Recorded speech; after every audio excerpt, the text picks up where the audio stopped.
Peace, love, knowledge, and freedom, and welcome to another episode of So Frail Conversations. Today, I want to switch gears a little bit. I know the whole platform, the whole image, and everything that So Frail represents is about, my brothers and, making sure that we on our shit, making sure we tighter, whether it be for people who say it's about, elevated divine masculine energy or just reviving masculine as a whole, and whatever the case may be, making sure my brother's accountable, responsible, and tighten up. I want to take the time out to, just let my brothers know I love them. Like, that's what I'm dedicating this episode to, because it can come off like, I'm always, talking shit about, what we ain't doing, what we need to fix. And you feel what I'm saying? I had those moments where I'm still, making sure we stay focused, and but I'm trying to bring light to all of the things that of course we need to work on. But it's one of those situations where you can't, you got to periodically, give the wins to, because there's a lot of things that we naturally do that we're perfect at. There's a lot of things that we do that we're good at, but I want to take the time to let my brothers know I love them. You feel what I'm saying? And I want to do this episode because I want to do it without saying pause, without having to say no homo, without having to say all of that other goofy shit, that goes with, extending love to our brothers. And it led up to this because this is one of the reasons why I've been talking about love so much, to prepare your mind for where I'm going to go with this shit. Because, as I see love and I, express my definition of love. Now, when I say I love my brothers, this is what it is. I've always been about our betterment. I've always been about, the correction within us and shit. But I want it to be known that in understanding that I love my brothers in that regard. And I love my brothers a lot. You feel me? So this episode, I'm a storyteller. I always tell stories, give some kind of stories and shit. I have the stories of, homies that wrong me. I have the stories of shit. But the friendships that I had, the bonds that I built over the years with my homies and my brothers and shit, we had our good moments. We had our good moments too. I don't want to, but I understand societal conditioning and shit. But I have to still acknowledge that, I love my brothers and shit, and I want us to have this conversation. I want us to be able to express this, and no longer make it taboo. I mean, to say you love your brother, or to say you love your homie in the way in which I'm speaking of it. You know what I'm saying? I've already went through the whole gamut of, the love aspect of all that other shit.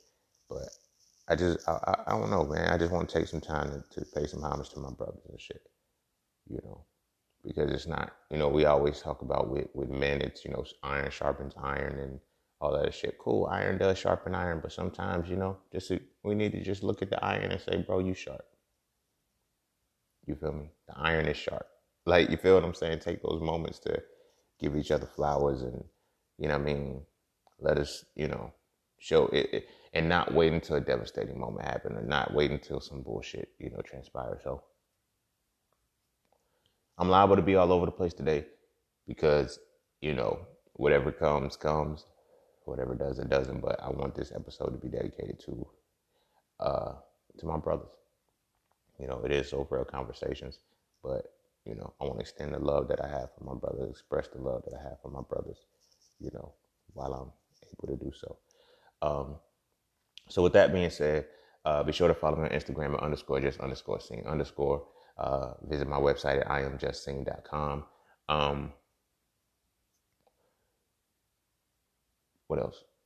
To get all of my books, all of my courses, book a session, whatever it is that you want to do, you can find it at that website, and it can connect you to any one of my social media platforms to stay in touch with me.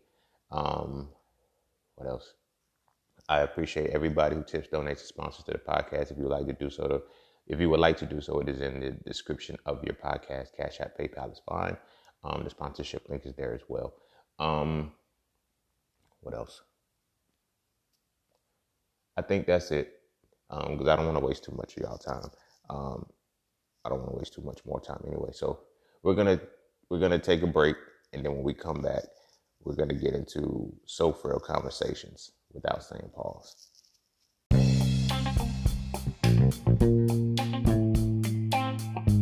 Oh yeah, and don't forget to visit IamJustSing.com. There you can get all things Just Sing. You want to add the So Frail series to your library? Visit IamJustSing.com.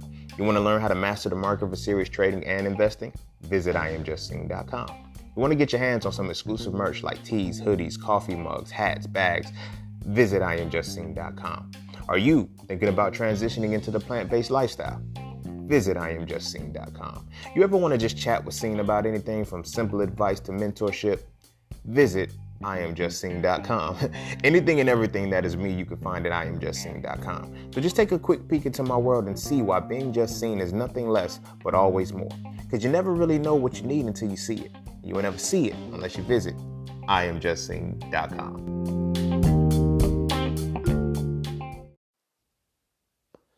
All right, welcome back. Let's dive straight into it. You know, one of the biggest things and shit that makes me even do this shit, that makes me even want to do this shit, is that I actually love my brothers. You feel me? I actually love my brothers. And I see the ways in which we do wrong, but more importantly, I see the ways in which we do right.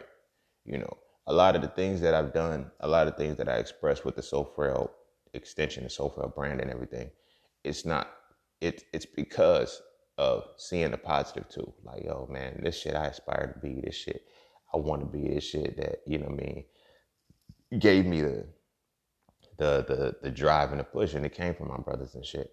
You feel me? So I never want it to be like, I come off like, yo, we ain't shit, because we're great, we're fucking phenomenal. We just have our hiccups, due to the conditioning and normalcy of what has been pushed upon us and shit, but we dope as fuck, man. Like, mentally, physically, spiritually, man. The moments and the shit that I've had with my brothers and shit, they've elevated me, yo. Whether they be younger than me, little homies, big homies, the elders, the old heads, it don't matter, man. I got love for them all. I know a lot of times I do talk shit I do talk shit about the old heads. Like, you know what I'm saying? Like, yo, they left us hanging and shit like that. But I'm talking specifically to the ones that left us hanging. You feel me? Growing up, I had a lot of older black men, take the time out with me just to sit and talk with me. You feel what I'm saying? It's like, yo, bro, where's your head at? Yo, what you doing? Like, I remember I was like 6. You feel me? I grew up without a father, but we had this neighbor that lived across the way named Kent. You feel me? Kent used to always I remember Kent, he helped my brother build a go-kart. My older brother built a go-kart. That shit was cold. I don't even know where that go-kart at, bro. Fuck, but that shit was cold. Like, it was a white little boxcar joint. Had 00 on it, man. That shit, like, yo, when I seen my brother take pictures with that go-kart, it was like he had so much life in him and shit. Then Kent, he did the same with me. He ain't make one like motherfucker, he made my brother and shit. Like, I'm like, yo, bruh, feel me? You could do that shit with me. You gave me the little, what happened was, I never forget it, because I was 3 or 4 or some shit. Like, no, maybe 5. 3, it was in between that age bracket, right? So I had this little red tricycle. I'd never forget it. I had this motherfucking red tricycle and shit. And the red tricycle, it had like a flat back tire or some shit, but the tires weren't rubber. They were plastics. I don't know how the bitch got flat. I don't know. But anyway, what he did was he cut the back off, and it was just the handlebars and the very front wheel. And he built me this little wagon on the back of the motherfucker, but it wasn't a wagon. It was like a long ass motherfucking board with 2 frames on the bitch. And he took the other wheels he got some wheels, I don't know, but he hooked them shits up to the back. And we had like a little sled joint, yo. And I was on that bitch with my tricycle. I was hauling ass on that motherfucker. Like, that shit was so fucking cold. But he took the time out with me, you know what I'm saying? I used to sit and watch him build shit. Like, you feel me? Like, just, to do it. You feel me? He was a real upstanding dude. Like, You know what I mean? He didn't have to take the time out. He used to always talk about making boats with me and shit. Like, he ain't never had to take the time out to do the shit that he did. But he did. You feel what I'm saying? Like, we was neighbors, and, he didn't have kids or whatnot. And I remember he had this fucking dog named Dominique. It was a Lady and the Tramp dog. Not the tramp, but the lady. I don't know the names of the motherfuckers, but it was a Lady and a Tramp dog. And the motherfucker was like a golden brown color with the brightest fucking coat you could see. But he helped me to stop being scared of dogs. Cause like, I think I had to be like 4. And she came out, and when she ran out, she was just excited, and she jumped, man. I cried, I screamed, I ran and couldn't get away from her shit, right? Everybody's laughing like, yo, it's just a dog. They don't see how much fear I got in me. This motherfucker is trying to kill me, dog. Like, I was like, no. And I couldn't run because I couldn't open up the gate fast enough to get away from her because she was on my ass, right? So, motherfucking, he called her. He was like, Dominique, stop. And then after that, he came up to me with her. He had her on a leash, but then he came up to her. And he was like, hey, Ray, relax. Because he could feel me getting like, yo, bro, I don't fuck with your dog, my guy. Like, he was like, just pet her. And then I like reached up and touched her and shit, and her little tail started wagging and shit. He said, see, it's nothing to be afraid of. He was like, she was just excited. She was happy to see you and everything. He said she doesn't bite. She won't bite you. She likes people, and he started explaining it to me, started talking to me. I started playing with the dog. Then every time the dog came out, I used to pet the motherfucking shit. And, after that, I was no longer scared of dogs. Like, I didn't have to fear dogs anymore after that. You feel me? And, the black man that helped, that did that shit. You know what I mean? It was love there. You feel me? It was love there. And, you know what I'm saying?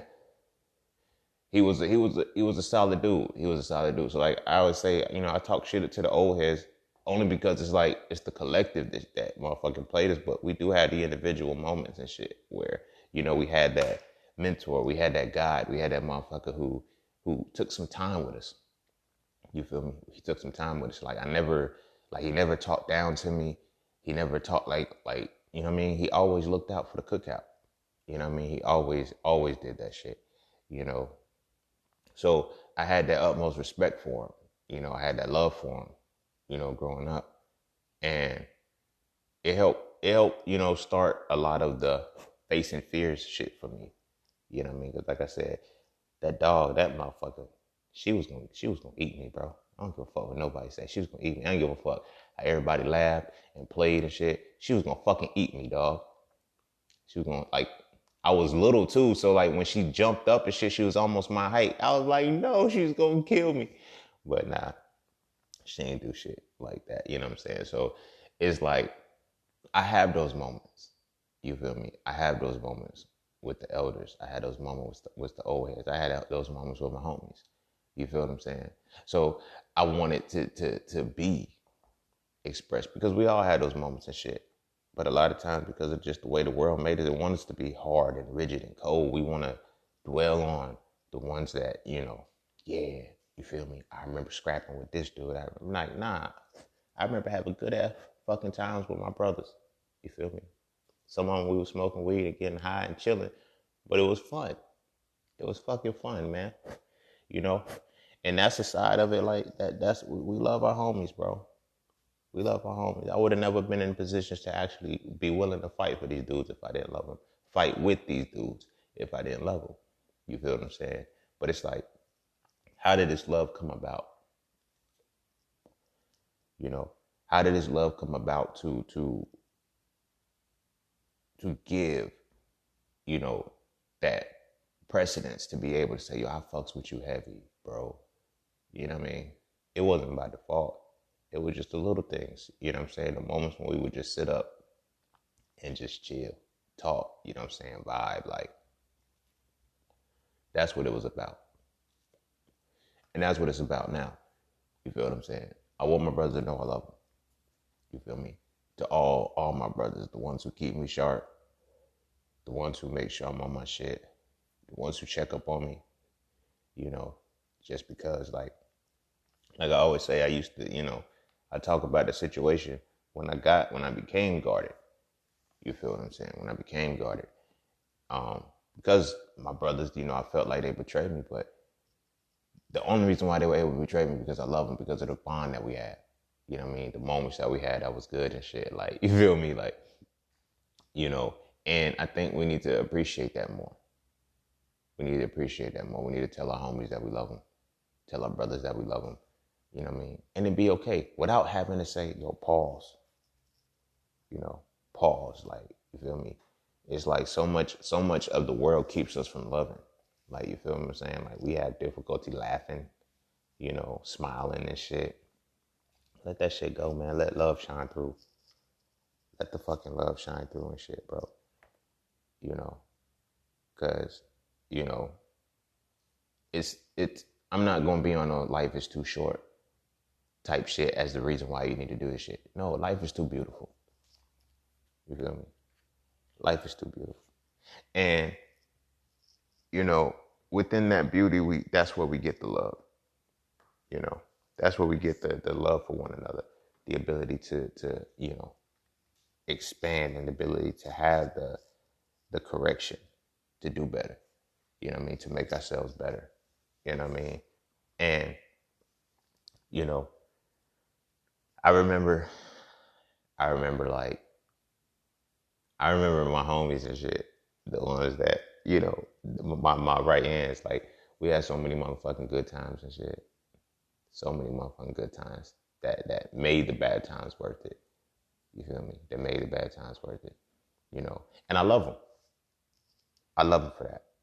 In my older life, I got newer homies that, that I love too.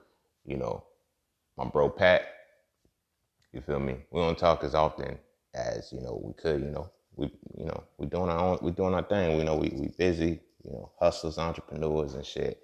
Upstanding men that gotta, work for our communities and shit and do our things respectively. You know what I mean? I got so much love for that brother, man. Love, respect. It's like, if you read So Frail too, I always say respect is to men what love is to women and shit. That's my brother. That's my brother. Like, I love that man. Like, I respect that man 100% because it's like, I look at what he's doing in the world and I'm like, damn, bro, like, you on your shit. Like, you feel me? I'm a science major. You feel me? He a science major. And it's like, watching him and shit, like, he keep me on my shit. He keep me on my shit. Like, you feel what I'm saying? I be thinking like, I got the juice with this science shit. Hell nah, man. I don't, like, you know what I'm saying? Low key, I don't feel like I could hold a candle to Pat. And it's not no like undermining of myself because like, I'm up there with the shit too. But like when I be looking at the shit like he be posting, he be talking about and shit, and it's just like, that's what it's about, man. That's what it's about. You feel me? And I love his drive, man. I love his perspective. I love everything that he represents, as a black man like me. You feel what I'm saying? A true black man that's like, I'm black, bro. Like, I'm not, I'm not dancing unless I hear music. I'm not scratching my head unless that motherfucker itch. You feel what I'm saying? And it's like meeting him and shit.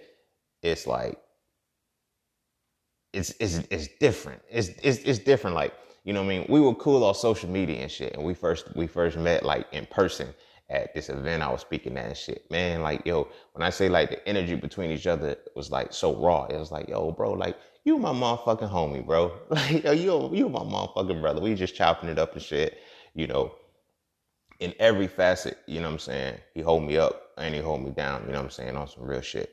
And you feel me? He like anything I put out, he supported 100%. Like, you feel what I'm saying? And it's like, it's no incentive behind it, no anything behind it, you know what I'm saying? And it's off of mutual shit because it's genuine love for each other. You feel what I'm saying? It's genuine love for each other. And, him being who he is and shit, it's like, bro, you my partner, man. And we get so caught up in not being able to express and be able to feel that shit on a regular basis that, it gets difficult, but it's okay. Like, there's, you have to get to that point. We have to get to that point where we can love each other. You feel what I'm saying? We had to get to that point where we could love each other as men, as brothers, because then we'll have better relationships and create better friendships. You know what I mean? We no longer need to be in situations where we can't trust our homies, where we can't trust people like that. But like when you start to get those solid friends, those solid brothers and shit, love them. Express that you love them and shit. Like, you feel me? And it's okay, because you understand what love really is. You know what I'm saying? Love and respect and how those things go hand in hand and shit. You feel me? Like, it's just like, it's different, man. It's different when you're able to comfortably, love your brothers. Hell, even to my biological brother and shit. Like, me and him have never, like, we didn't start telling each other we love each other till like I was like in my mid-20s. He's older than me significantly, but like we didn't start, telling each other and shit, you know. But I remember me and him having a conversation one time when I was in my teens. He was like, yo, I love you, bro, no homo. I said, bro, you my fucking brother. What you mean no homo? Like, the fuck kind of shit is that, man? Get off that shit. But, the cultural shift and shit of the shit that, they kind of put up on us. But, I've had the privilege to actually be around brothers that I loved and brothers that love me. You feel what I'm saying? And it's just a different connection and a different level of friendship, brotherhood, just sustainability. Like, knowing that I can be, like, just period, be with nothing else after that, like, and be my full authentic self. And it's no envy, no jealousy, no spite. It's none of that shit. It's just, yo, you rooting for me too. You feel me? You rooting for me too. Like I said, my homeboy Pat, my bro Pat, like, you feel me? He's one of them. You feel what I'm saying? He's one of them. Like, I'd probably say he's like the second or third person that I've ever really seen. Like, if I express something or I drop something new or I create something different, who's like genuinely excited when I do the shit. Like, you feel what I'm saying? Like, it's different. Like, it's like, yo, bro, you ain't hating. It's no envy. It's no malice between what you's like, yo, you really fuck with me, bro. You feel what I'm saying? That's a different type of peace and a different type of energy. I got another brother, my homie Doug and shit. Like, he's younger than me, but he ain't just get married. He got married in 2017. No, 2018, because I was still in Philly then. Nah, it was 17. It was definitely 2000.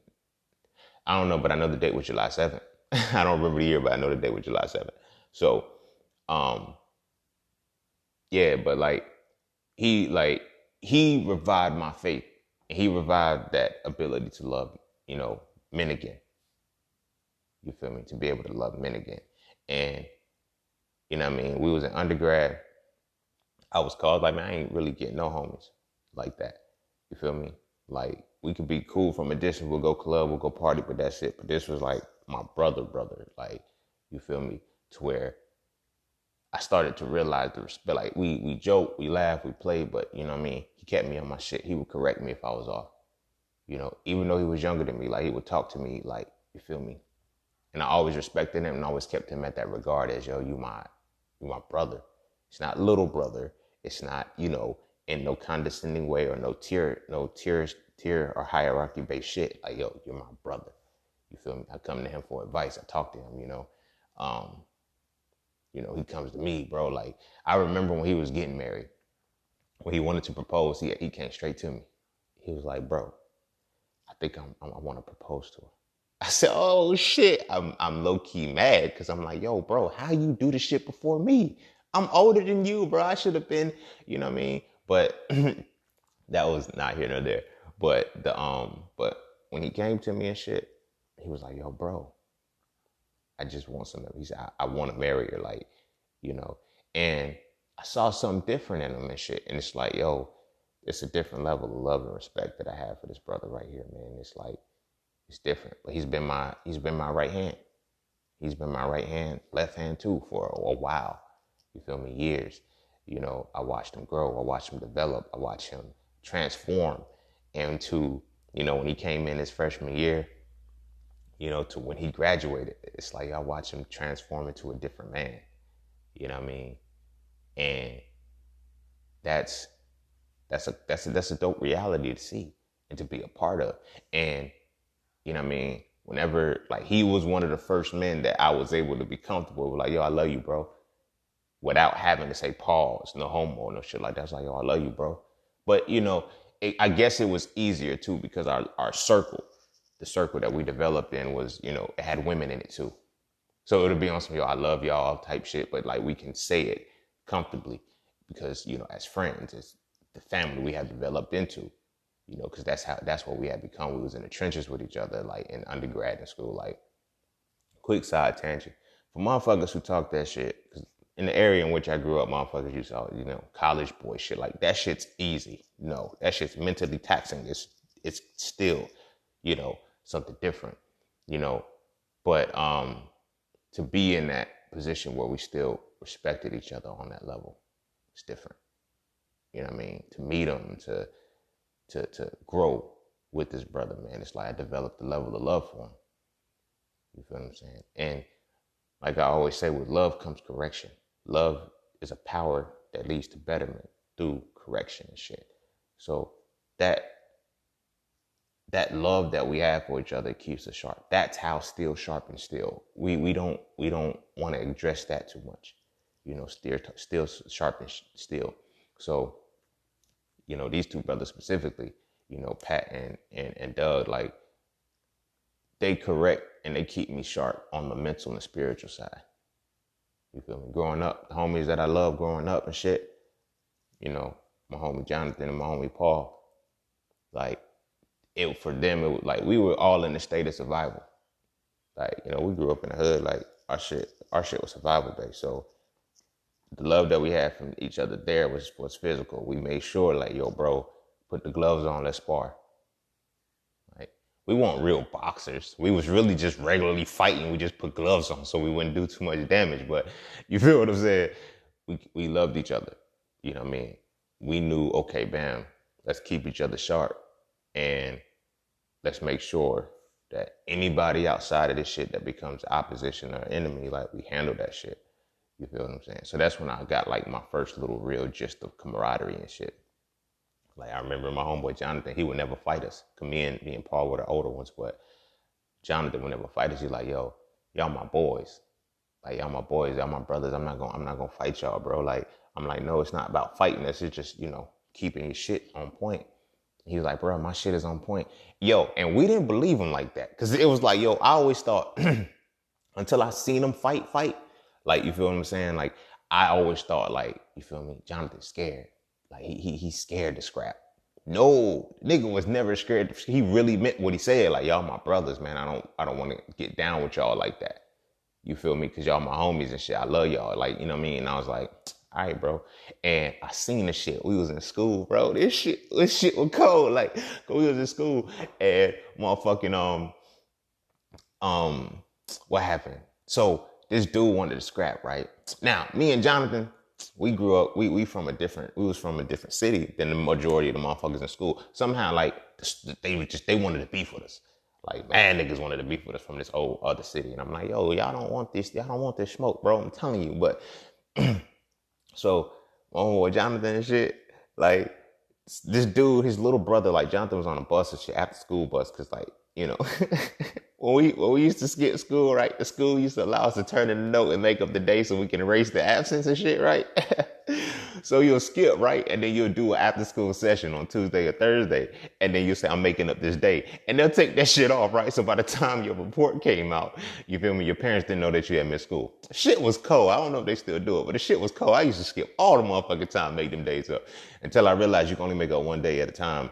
And within that time period, and the days that you were, like, if you skip the whole day, you fucked up. You got to put 4 days in to catch up. So it's like, I ain't, it's like, yo, why you got 3 here, but you only got none here? Like, I just skipped that class and shit, but that's neither there. So he was on the after school bus and shit, right? And this dude had threw a rock through the window and hit him. And dude, I think he was in middle school at the time. So he told dude, he said, you know what? I'm going to whoop your brother ass, just your older brother ass, just because. So you know, when we get to the school and shit, when we get to school, motherfucking Jonathan, hot-headed and shit, like he trying to be, you know, I'm like, yo, bro, don't just walk. I know you want to just walk up to him, still off on him and get the scrap out. Don't do that shit, bro. I said, you got to think. I said, look, it's going to be, you don't want to cause a scene. If you want to fight, you just want to fight. You don't want the shit to be broken up. No interference. I said, so this is what you're going to do. Go up to him, get close to him, just whisper in his ear and be like, look, bro, I want to fight. You want to fight? Meet me in the bathroom, right? Another quick side note. My guidance to Jonathan. Now, look, he was going to fight anyway, damn it. And because I loved him, I said, look, let me at least try to do it so you don't get caught and get in trouble, right? But this set the tone at that time, that school year, for people to fight in the bathroom.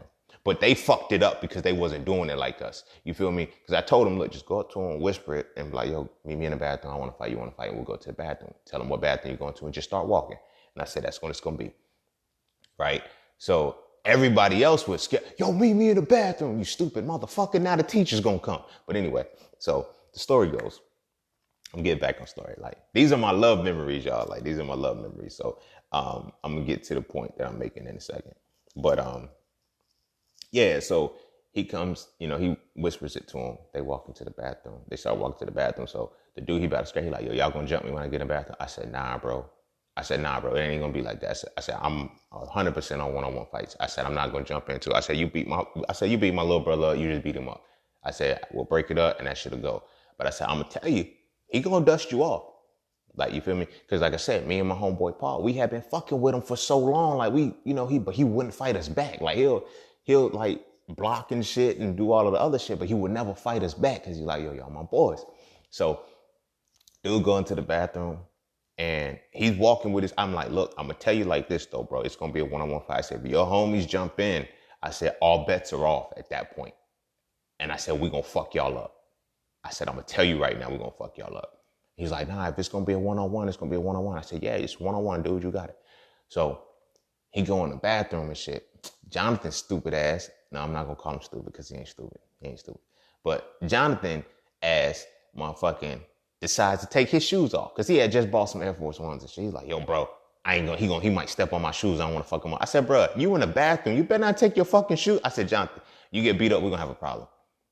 I said, because now if you get beat up, you just put this on yourself by trying to take your shoes off because you don't want the bitches to get stepped on. I said, you about to fight, fuck them shoes. Nah, bro, I'm going to dust him off with my shoes off. I said, all right, bro, if that's what you feel, right? These motherfuckers get to fighting, right? As soon as they run in the bathroom. This motherfucker, because he ain't got no shoes on, he slipped. I said, oh, shit, nigga, you done lost. That's what I'm saying in my head. I'm like, yo, bro, get up. I'm trying to coach you through this shit. Bro, get up.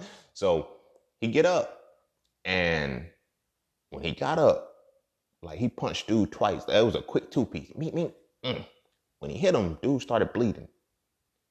And then I just looked at Jonathan. I said, yo, this motherfucker really can scrap his ass off. The fuck? And now I'm getting proud because now I'm like the big brother and shit. Like, yeah, nigga, fuck him up, get him, right? I shouldn't have been doing this shit. I know. I'm a lot older and a lot mature. I was 16 years old at the time. Sue me. So I'm hyping him up, coaching. I'm like, yo, fuck him up. Yo, jab, hook. You got him, right? Jonathan picked this boy up with one hand. Now, Jonathan, like, me and Jonathan were both slim dudes. Now, we did work out and shit, but it was just our body builds. We really ain't gain weight like that. But dude, he played football. He was in the weight room and shit. So I'm like, yo, he already got the advantage, bro. But, you know, go back to that previous episode I was talking about, the ashe. It's different, bro, when it's running through you. Jonathan picked this dude up with one hand and threw him up against the bathroom stall. And when I say pick him up with one hand, I mean on some movie type shit. Like, you know how motherfucker just pick a motherfucker up and his feet is like 2-3 feet off the ground. Jonathan had this dude hemmed up against the stall, just punching him. I couldn't even commentate on the fight no more. I was like, yo, this motherfucker can. I'm amazed now because I'm like, yo, he could really fucking fight, bro.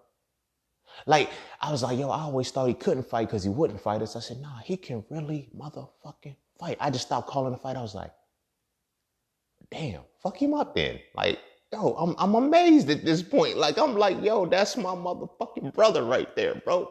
Whoop his ass. So, again, I'm not in that space anymore. You know, we don't condone the black on black shit. We're not ops. You feel me? We're brothers. But at the time, it's different. So he whooping dude ass and shit.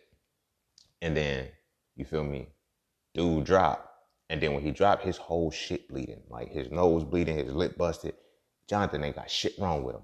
So dude, he trying to catch his breath. So he put Jonathan in a headlock and his shit leaking. I was like, all right, y'all, break it up. It's cool. I said, are you good? I was talking to the dude. I was like, you good? He was like, yeah, I'm good. I said, Jonathan, you good? He said, yeah, I got me, y'all. He put his shoes on. We walked out the bathroom, right? So everybody had came to the bathroom and tried to block us in, like, because they wanted to see the fight. Because by the time they got there to see the fight, the shit was over. To be honest with you, it was like, yo, because I had moved in silence. It was lasagna, baby. I was like, look, Jonathan, I'm not gonna get you suspended, but I don't want you to get suspended.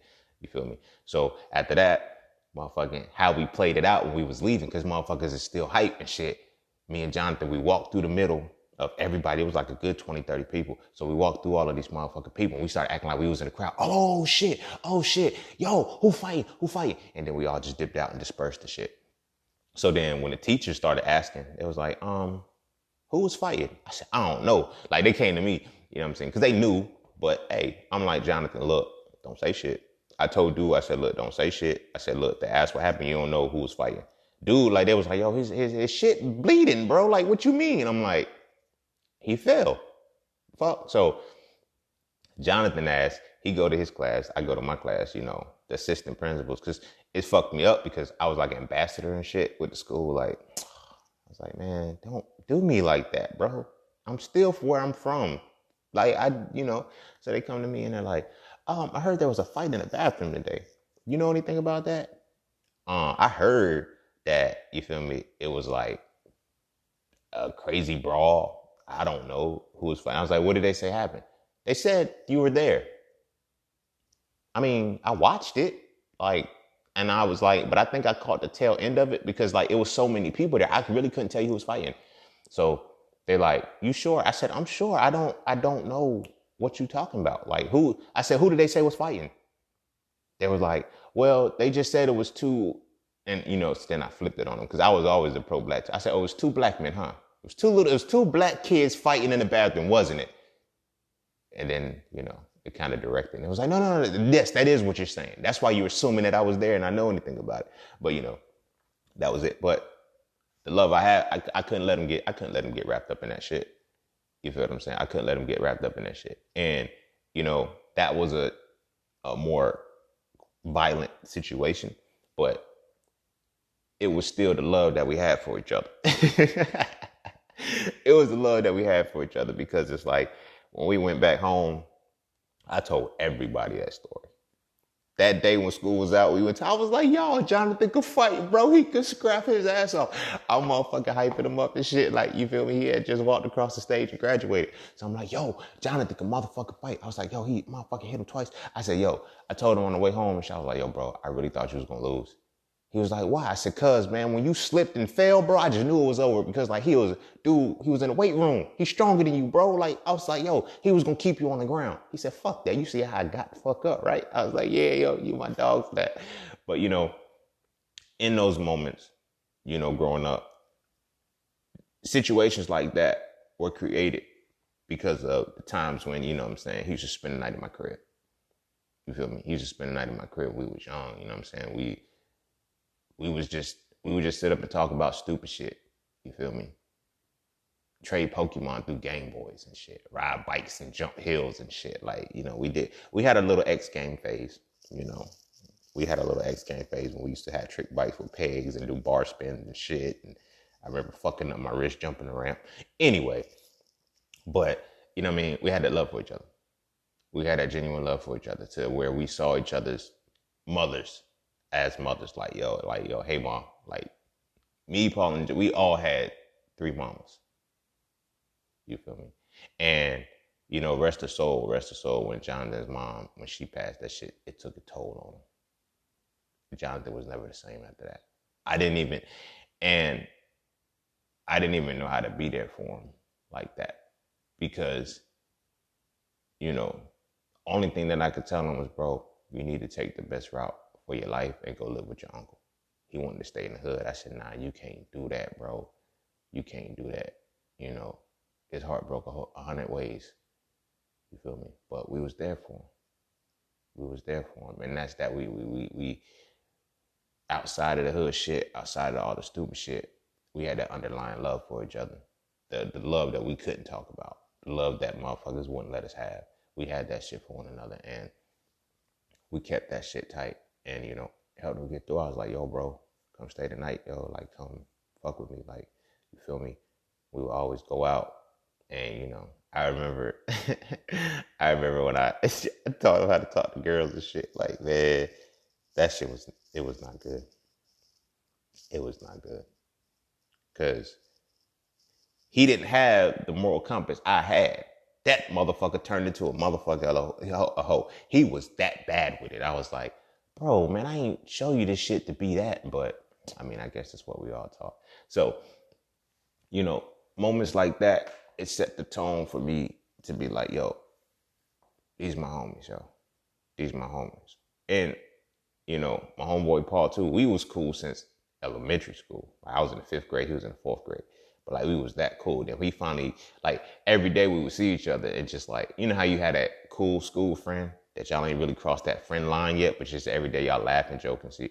Then he happened to move into the neighborhood. I said, you my motherfucking homie from school, bro. So then we built a friendship and shit then. And like, Paul was my motherfucking partner. Like, you feel me? Like, if he, like, you ain't fight one without the other. But like I said, outside of that, we had, outside of the violent shit, we had dope connections. We loved each other. We loved each other as brothers and shit. And we got into a situation one time where it got real life or death. And they were the ones with me.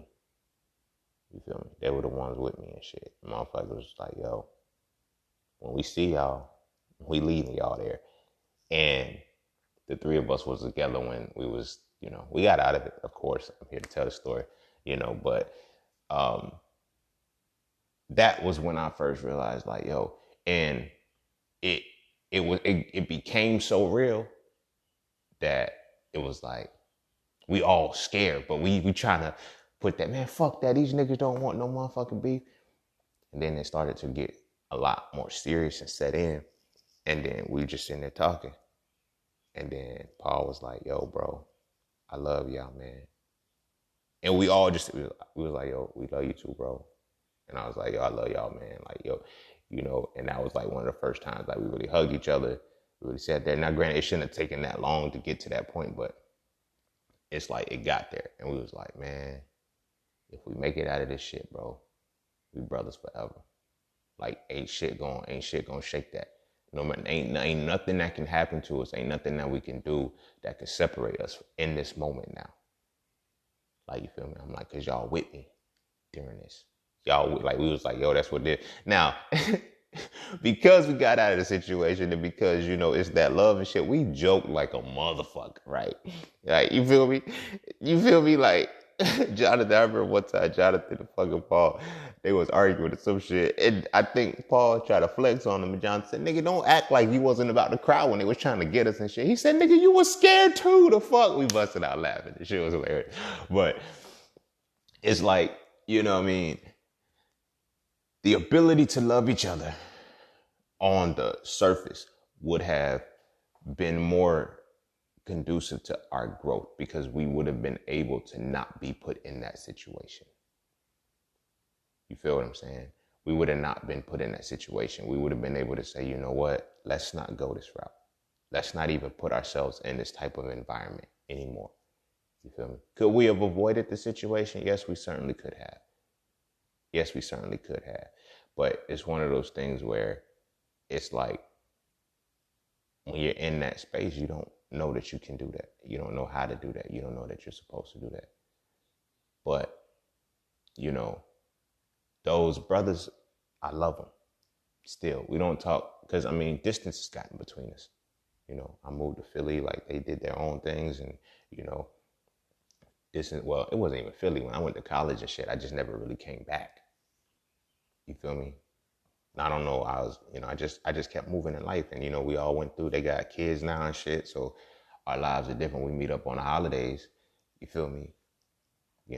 Christmas and shit like that. Like, And that love is still there. That love is still there. It's just like, yo, y'all remember this when we was doing that? And like, it takes us back to that point because we genuinely had love for each other. You feel me?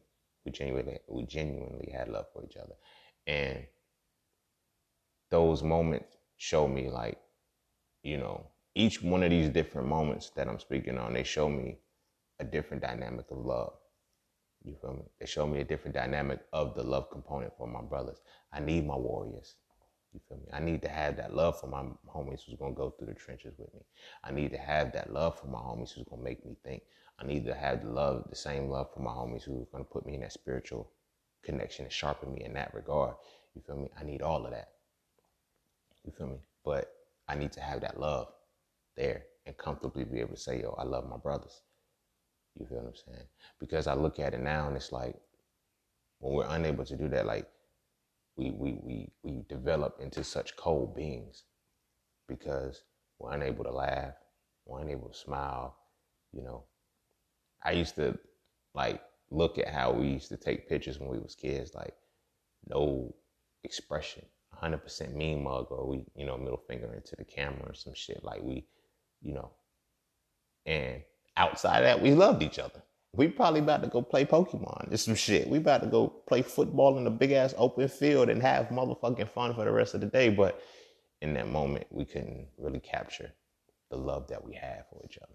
And it was hard to say that shit like, yo, I love y'all.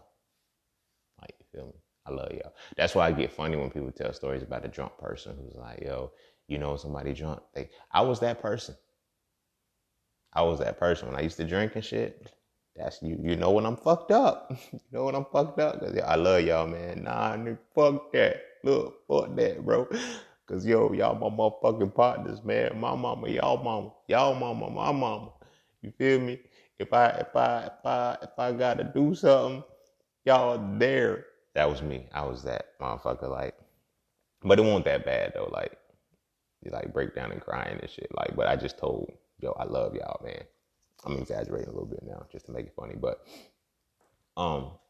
yeah, the gist of all of this was to show that, it's okay for us to love each other as men. The problem is that we equate love only to sexual pleasure. You feel me?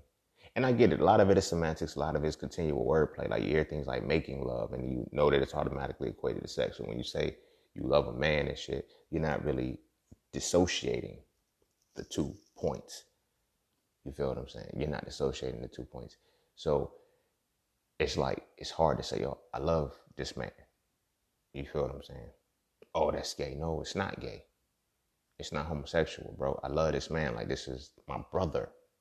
You feel me? Like, for me, I either have friends or foes. Well, I ain't even gonna say friends. I either have foes or family. Like, once I fuck with you, I fuck with you. You feel what I'm saying? I fucks with you. So you become an extension of my family in some way, shape, or form. Now, whether you're fourth cousin, first or second, you know what I mean? Like, or even brother. It that varies off of the level, but for me, it's all about, a familial connection, and that love that we are unable to have with each other, with our brothers and shit, is very, very problematic, because it's like, with love, with the ideation of love, that's when you develop trust. Well, no. Trust leads to love. Ultimately, if you don't have trust, love will function. It'll crumble. But you feel me? You have the ability to trust somebody, respect them, honor them, appreciate them. You know what I mean? And for my brothers, we need to do that more. We need to really, really do that more. Like, you feel me? Like, I can get on motherfucker, just in the recent months, or in the recent month and a half, or the recent days, you feel me? I can get on social media, right, and see my bro Pat has just posted one of my podcast episodes. You feel what I'm saying? I ran an ad and shit for my So Frail book. My homeboy Paul seen it, posted it on his shit instantly. No questions asked. There was no, you feel me, what's in it for me, or no shit like that. My brother Doug, same shit. My merch, like I see this shit. Like, you feel me? That's love. My biological brother, like he's always on my shit. Like he's always trying to, you know, push me farther than I am. Like my brother, my older brother has always had that love for me. You know, always had that love for me. And he's the reason why I know that with love comes correction. You feel me? Because I used to, you used to look at love as an emotional thing, and it's so soft and so this and that. And like, he's the one who showed me what love comes correction, because my brother loved me so much that he was hard on me as a man.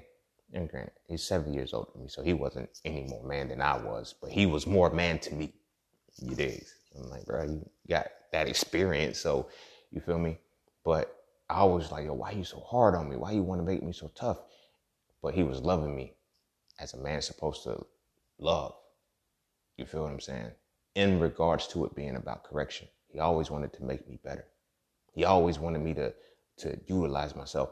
I remember I couldn't stand my brother for what he did to me in this particular moment, but he is the spark for what I am today because of this.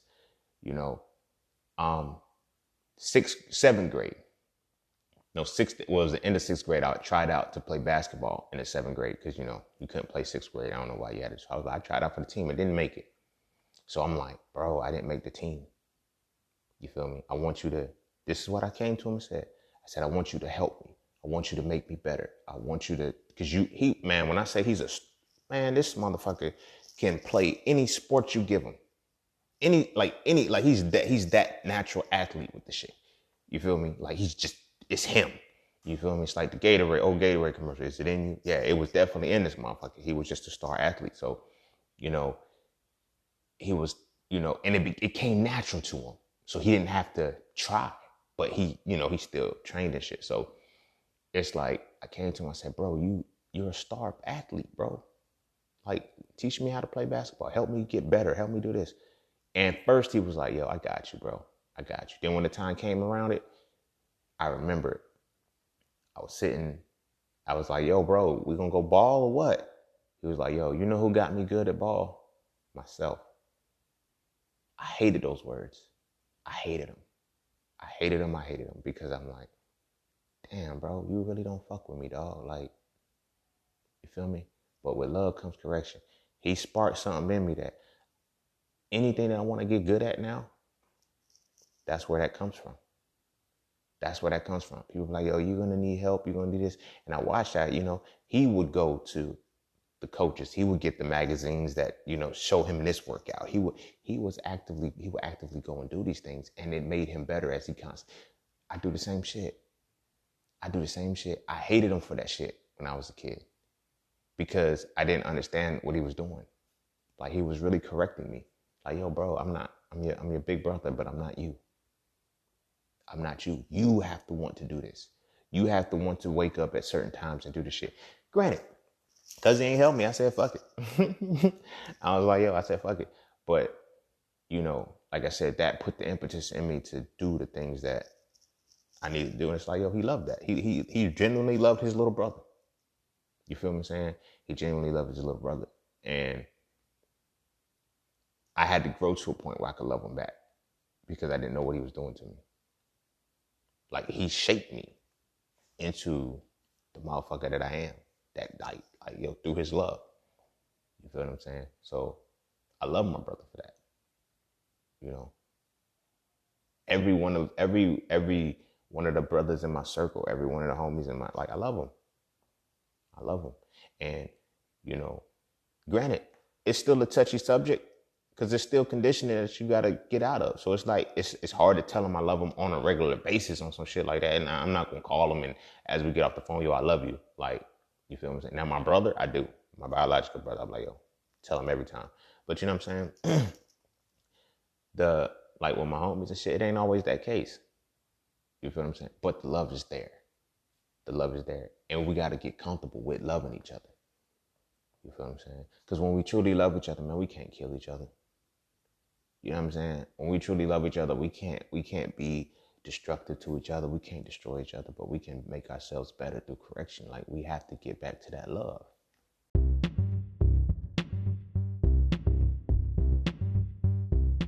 Hey, huddle up, broskies, because it's time to elevate. The secret to evolving masculinity is to define it, understand it, then apply it. The So Frail series defines masculinity as the spiritual, mental, and physical embodiment of the essence of analysis and deconstruction. From this definition, I explain how masculinity is not just the hat that we wear, but it's the essence that we must exude through application. If you enjoy the So Frail conversations, why not read the books that inspired them? Visit IamJustSayin.com right now to add the So Frail series to your library to get a better understanding of what masculinity really is. I promise. After reading So Frail, you will never look at masculinity the same again. You feel me? We have to get back to that love. And you know what I'm saying? Just an example of what this love is like. This love that you have for your brothers is not like, it ain't gay. It's not gay to truly love your homies and shit. And especially when you understand that love is about betterment through correction. You feel what I'm saying? Like my homeboy, you know, all of my homies when I was growing up young, it's like I tried to be the beacon, like, yo, y'all, let's not go this way, let's go that way. You know, let's go, you know what I mean? It's respected, it's much more respected now that we're older and shit. They're like, yo, bro, I should listen to you, whatever the case may be. You know, but they was like, yo, bro, you really looked out. And I know that what they're really saying is because we can't formulate this word like, yo, you really love me, dog. I did. I loved y'all. And I knew that y'all loved me too. Like when shit was like not right, we discussed it. We discussed it. You feel me? If we had to come to blows, we'll come to blows with it. We'll be friends afterwards. But, you know, we loved each other to correct and address certain bullshit. You know, we loved each other like that. You know, and now it's like the newer relationships that I'm developing with my brothers and shit like that. The love that is developing is like, yo, it's making me sharper. It's making me a better person. You feel what I'm saying? It's making me a better person. Like, just staying on my shit, staying on my P's and Q's is an extension of the love that I have for my brothers. That's how iron sharpens iron. You know, we don't really want to pay attention too much to that. Like, we love that phrase. You know, we talk about it, yo, iron sharpens iron, steel sharpens steel. But how? There has to be love there. There has to be true, genuine love there for that, for the steel to even sharpen. You feel what I'm saying? Granted, I'm always in go mode. I'm always in this and that, so I don't talk to my brothers as I should. I don't talk to them on a regular basis. You feel what I'm saying? But when we talk, we talk. You feel what I'm saying? That love doesn't go anywhere. That love is unwavering and shit. Like, they my brothers, yo.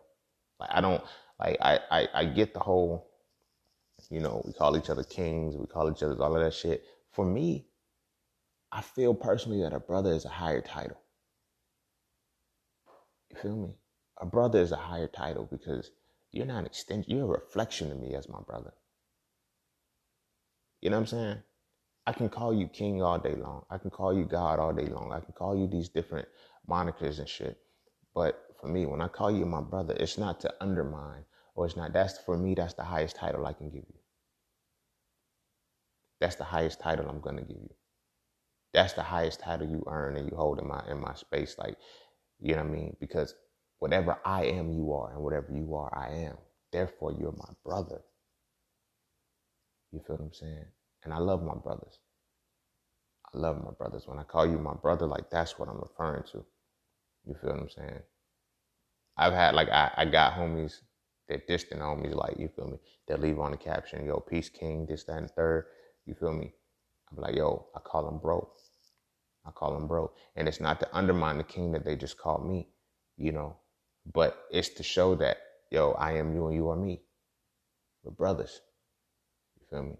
Brother is the closest title that I can, the closest connection that I can have with any person. Brother and sister, like, that's what it is. You know, that's where I hold that to. And I feel like when that love comes back the way that it's supposed to be, like when we genuinely love each other, when we genuinely, like, without having to say pause, without having to do all of that other goofy shit, it really makes our relationships better and stronger with men. You feel what I'm saying? Because we don't, like, because a lot of us will go to a point where we cannot grow as men because we don't love men. You feel what I'm saying? We're not able to love men. You know, And hearing it is very, very like, you love a man. No. It's, you see how we got to get over that shit? We got to get over that shit. We got to break that narrative. And we got to break that, because the moment we're able to love each other again, truly love each other again. I'm not saying be in love with each other. I'm not saying be lustful for each other. No, I'm saying truly love your brothers. Love the men in your circle. Love the men in your life as the men that you are. Love them. It's okay. You feel me? It's not going to be any slight to you. It's not going to make you any less than. It's actually going to start to make you better. You feel me? You break that mold of, I'm in competition. This is my rival. This is my competitor. Like, this is how you keeping me sharp. Like, nah, because now that's out of hatred. Nah. When I'm fueled through hatred, because hatred and love are the same things. It's the same energies, principally. One's just positive, one's negative. But you feel me? When my connection with you is to be my rival, my connection with you is to be my competitor. You feel me? The steel is gonna sharpen the steel then, but it's not gonna allow you to grow. It's not gonna allow you to grow and transform the way you need to, because there's very things that you're supposed to learn from the quote unquote rival or the competitor, but you won't learn them because they're your rival and your competitor, therefore you can't interact with them. But when you love, when you're in a position where you're loving your brothers, that competition, that is broken. It's broken and you're able to learn from them. You feel me? My homeboy Doug, my sophomore year in college, I was Mr. Honors Hall or whatnot, right? That year, I got Distinguished Leadership of the Year award. Nobody else in the whole campus got that shit. I earned that. I won that shit. Like, I did. I was sitting in the fee increase meetings with the motherfucking chancellors and shit like that. I was in places I feel I wasn't supposed to be. But I was sitting up there, SGA presidents. I was sitting up there talking with these motherfuckers, right? As Mr. Honors Hall, putting in work. End of the year, I got Distinguished Leader of the Year award and shit, right? So I did a newsletter. I really set the tone, man. I changed the game. That next year, my little brother Doug was like, yo, I'm going to be Mr. Honors Hall and I'm going to be better than you. I said, I know. And I'm going to hold you to that. And it wasn't the competition. It wasn't rivalry. It was out of love. And I'd be damned if the little motherfucker didn't outdo me. I hyped him the whole way. I was proud of him the whole way, because in the process, and this is where I'm saying that the love breaks the barrier between the rivals and the competition. The things that he didn't know about, the things that he had to learn, the things that he would come to me because I'd done them. He didn't just say, I got to be better than him. Right? How are you going to be better than somebody if you don't know what made them better? If you don't know what made them great? So he would come to me like, yo, bro, I advised her, she want me to do this, she want me to do that. How do you think I should approach it? Always see which direction he wanted to go, showed him how how I did it, and then see what we can do cohesively to, all right, let's adjust this, because when I did it this way, I fucked up. Don't do it this way. Yeah, I ended up in the good, but I had to learn. Let's erase that head bump for you. And that's where the love comes in.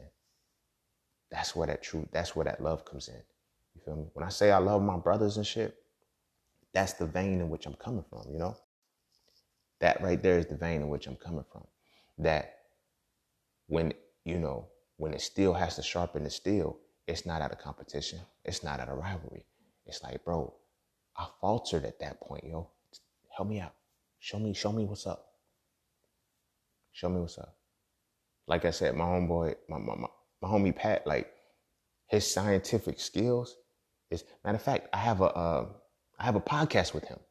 It's called STEM. It's the we have a conversation on STEM or whatnot, right? That's why I brought him in for that. Like, you feel me? In the sharpening of each other, it's like, yo, in this regard, I'm not in this vein. I might not be in this vein, but you are. Like, you feel me? So I'm not gonna, I'm gonna sit at your feet in that. You feel what I'm saying? Like, I'm like, yo, fucks with me, And that's what I look at him for. You feel me? That's how I view him. He's not my competitor. You feel what I'm saying? He's my brother. And even the points that I feel like I missed, like, I see him post something, a whole research article and shit. I'm like, I ain't know nothing about that shit, bro. Let me go read up on that shit. You know what I'm saying? And then let me go learn a little bit more. And I use it out of the love that's there. It's like, it's not to, it's like, yo, bro, it's not a point of challenging. It's not a point of any of it. It's just like, yo, bro, I'm trying to be where you at. Like, you feel me? I put my science shit down a long time ago, but you know what I mean? And it's like, but I still have to stay on my science shit. I teach about nutrition. I teach about the body. I teach about shit like that, genetics and all of that. You feel me? That's basically what, my degree was basically in biology and genetics, but that is like, I'm not in the realm he's in. You feel me? But that's my brother. And I'm like, yo, I need to be sharp. You sharpen me. You sharpen me, and that's love, man. Those are the things that we have to break and get back to in regards to love and to the true love of, men loving each other. You feel me? Everybody wants to talk about his divine masculine coming back and all this shit, but you're never going to tap into that true divine masculine until you're able to love your brothers, until you're able to love men again as a man without feeling some type of way. That's why I called this shit Without a Pause, or Without Saying Pause, or whatever I just titled it. But that's what it's about. You feel what I'm saying? Because now I'm no longer having to be in an opposition to overly assert my masculinity and say, okay, yeah, I love this dude. You feel me? And like I said, when I tell my brothers that I love them, this is the vein in which I'm coming from. You feel me? You contribute to the betterment of myself through correction. Whether you actually have to correct me or not, there's certain just being who you are. It's like, yo, bro, that's real. Like you really that homie. You feel what I'm saying? You really that homie, and you fucks with me heavy. You feel me? Me and Pat, look, let me tell you, like, me and Pat be having conversations sometimes, right? And Pat don't cuss. Y'all can probably already tell I'm about to go with this shit. But Pat don't cuss. You feel me? He does, like, from time to time. But it's like most of the time me and him having a conversation and shit. Like, he will. I want that restraint. I ain't gonna hold you. Now look, I could practice that restraint when it's time for me to, but it's like he's in default mode with it. You feel what I'm saying? Now granted, like I said, Pat be cussing. Pat, you know what I'm saying? He does this, he speaks how he speaks. But you know what I'm saying? For the most part, when me and him be talking, I'm like, damn, I wish I wouldn't have cussed right there. Like, I wish I could have, you know what I mean? So I be trying to, like, that it keeps me on my toes with that. But it's good in that regard, because it's just like, I see that he does it in the right element. You feel me? He does it in the right element. I had to learn. I do it in the right element too. But sometimes, I don't be giving a fuck what element I'm in. You feel what I'm saying? But you feel what I'm saying? Just the way in which he speaks. You know what I mean? When me and him be talking and shit, it's like, damn, he refrained from cussing. I let that motherfucker slip. And it didn't even slip. I just let it flow. Like, you feel what I'm saying? It's like, but he, interchangeably winds in and out. So, you know what I'm saying? It's little things sometimes.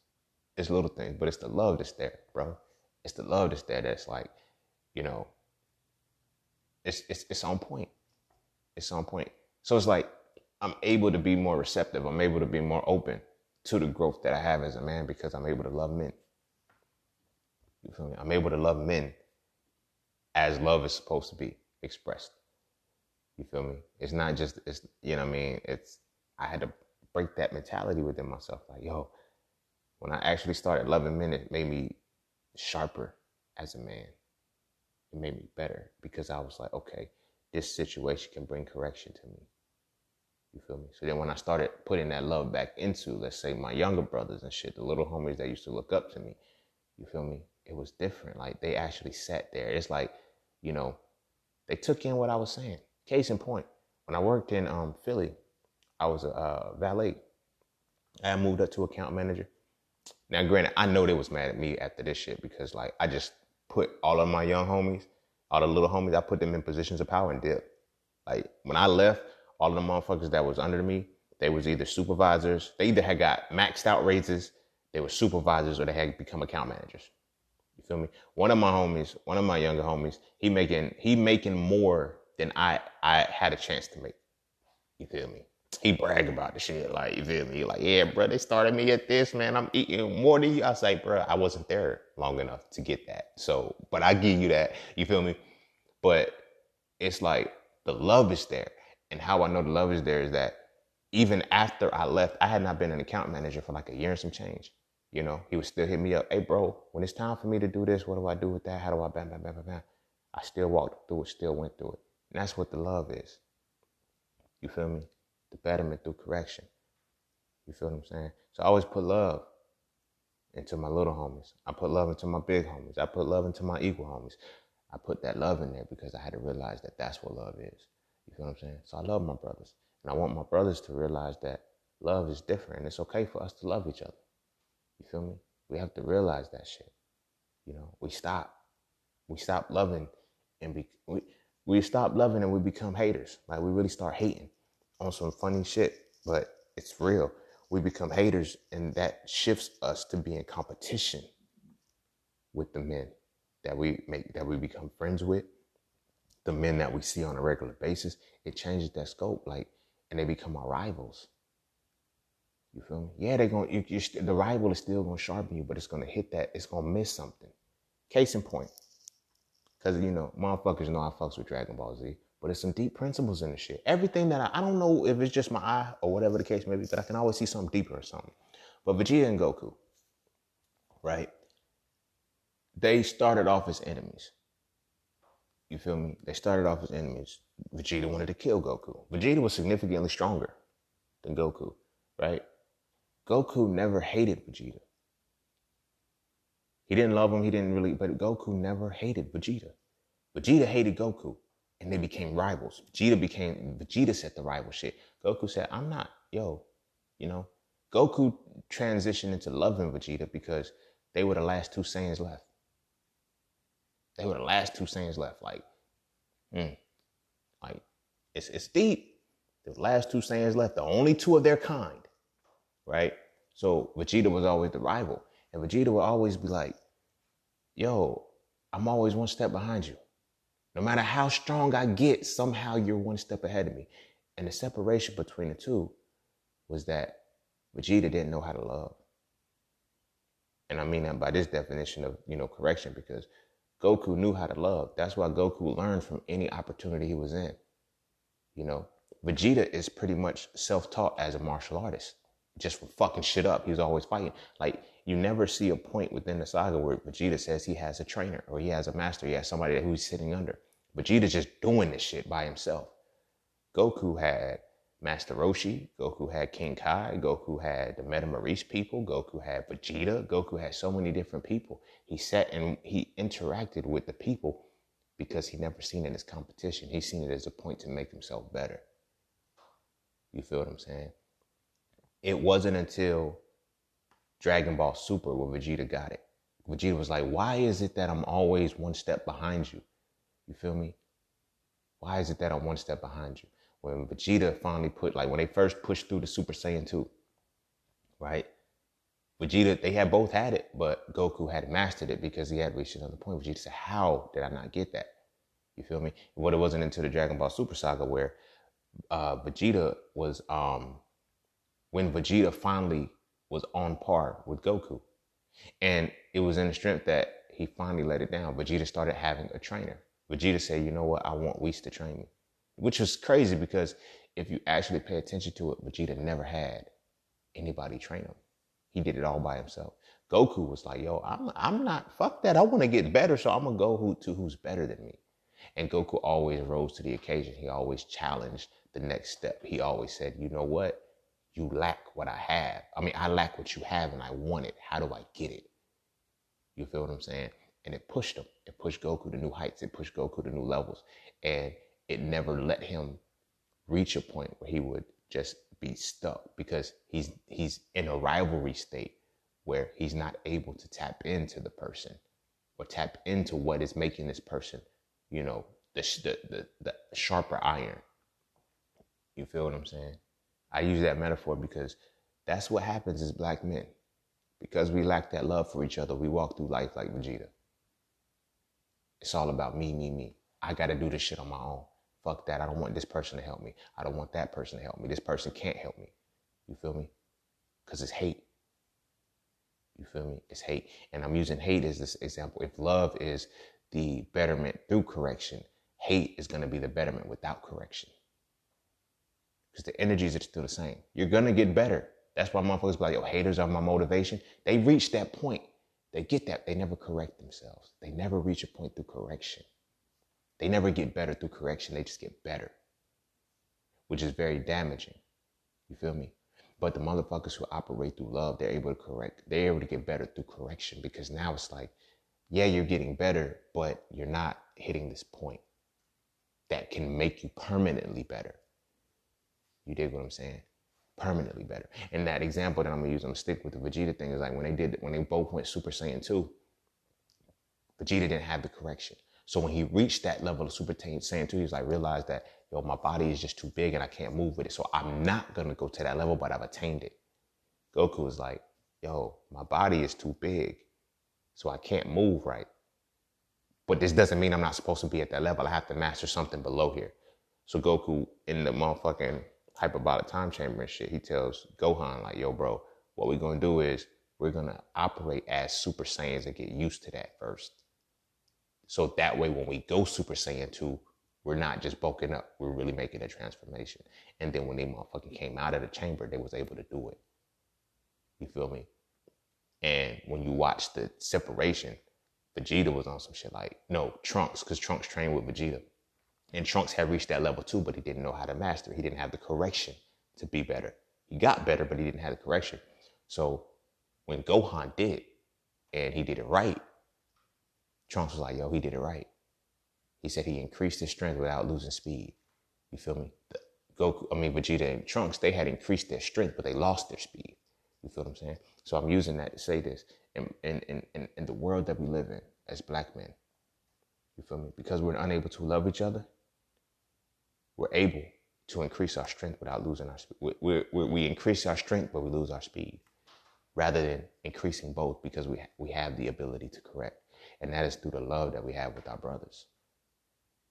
You feel me? We got to break this wall down. We got to break this barrier and be able to love each other, because that is where our ascension comes from.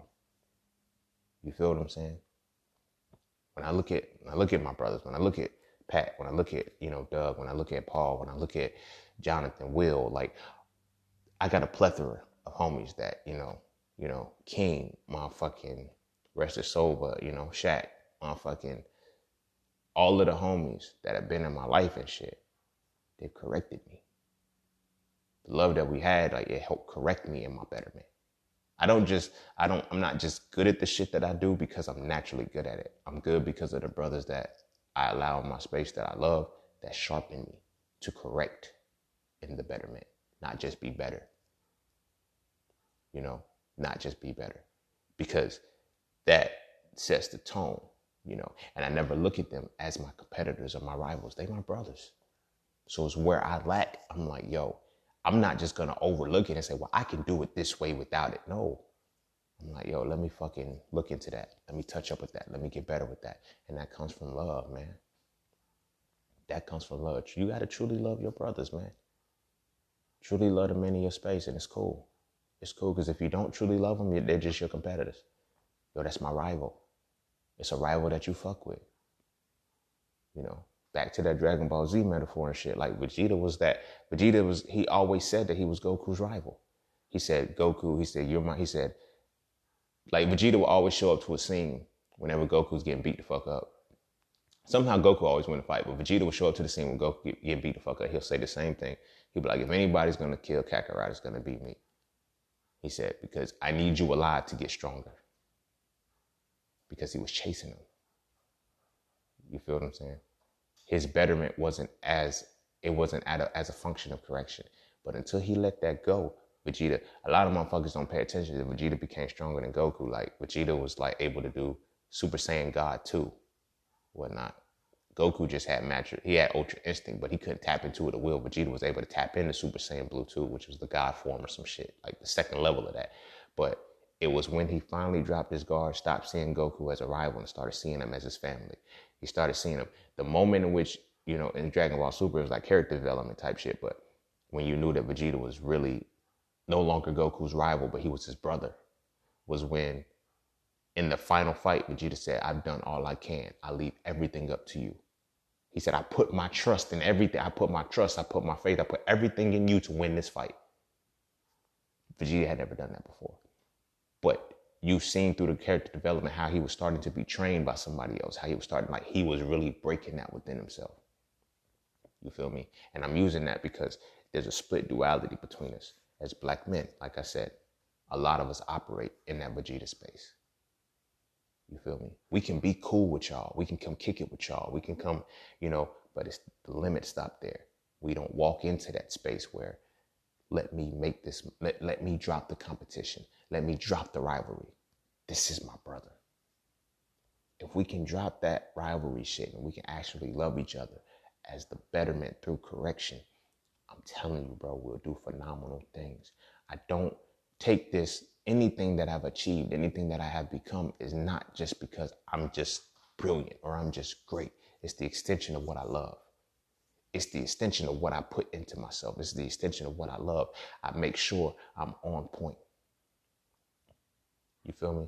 Case in point, when I'm mastering the market course, you feel me? The love that I have for my people makes me stay in that motherfucker to continue to sharpen my skills and my resources and my mentality with that to give them the best possible experience on how to understand this shit. You feel what I'm saying? That's what the love is for them. Because I'm like, yo, you're depending on me. Or you're when you come to me in that space, I have to make sure I give you everything the right way. You feel what I'm saying?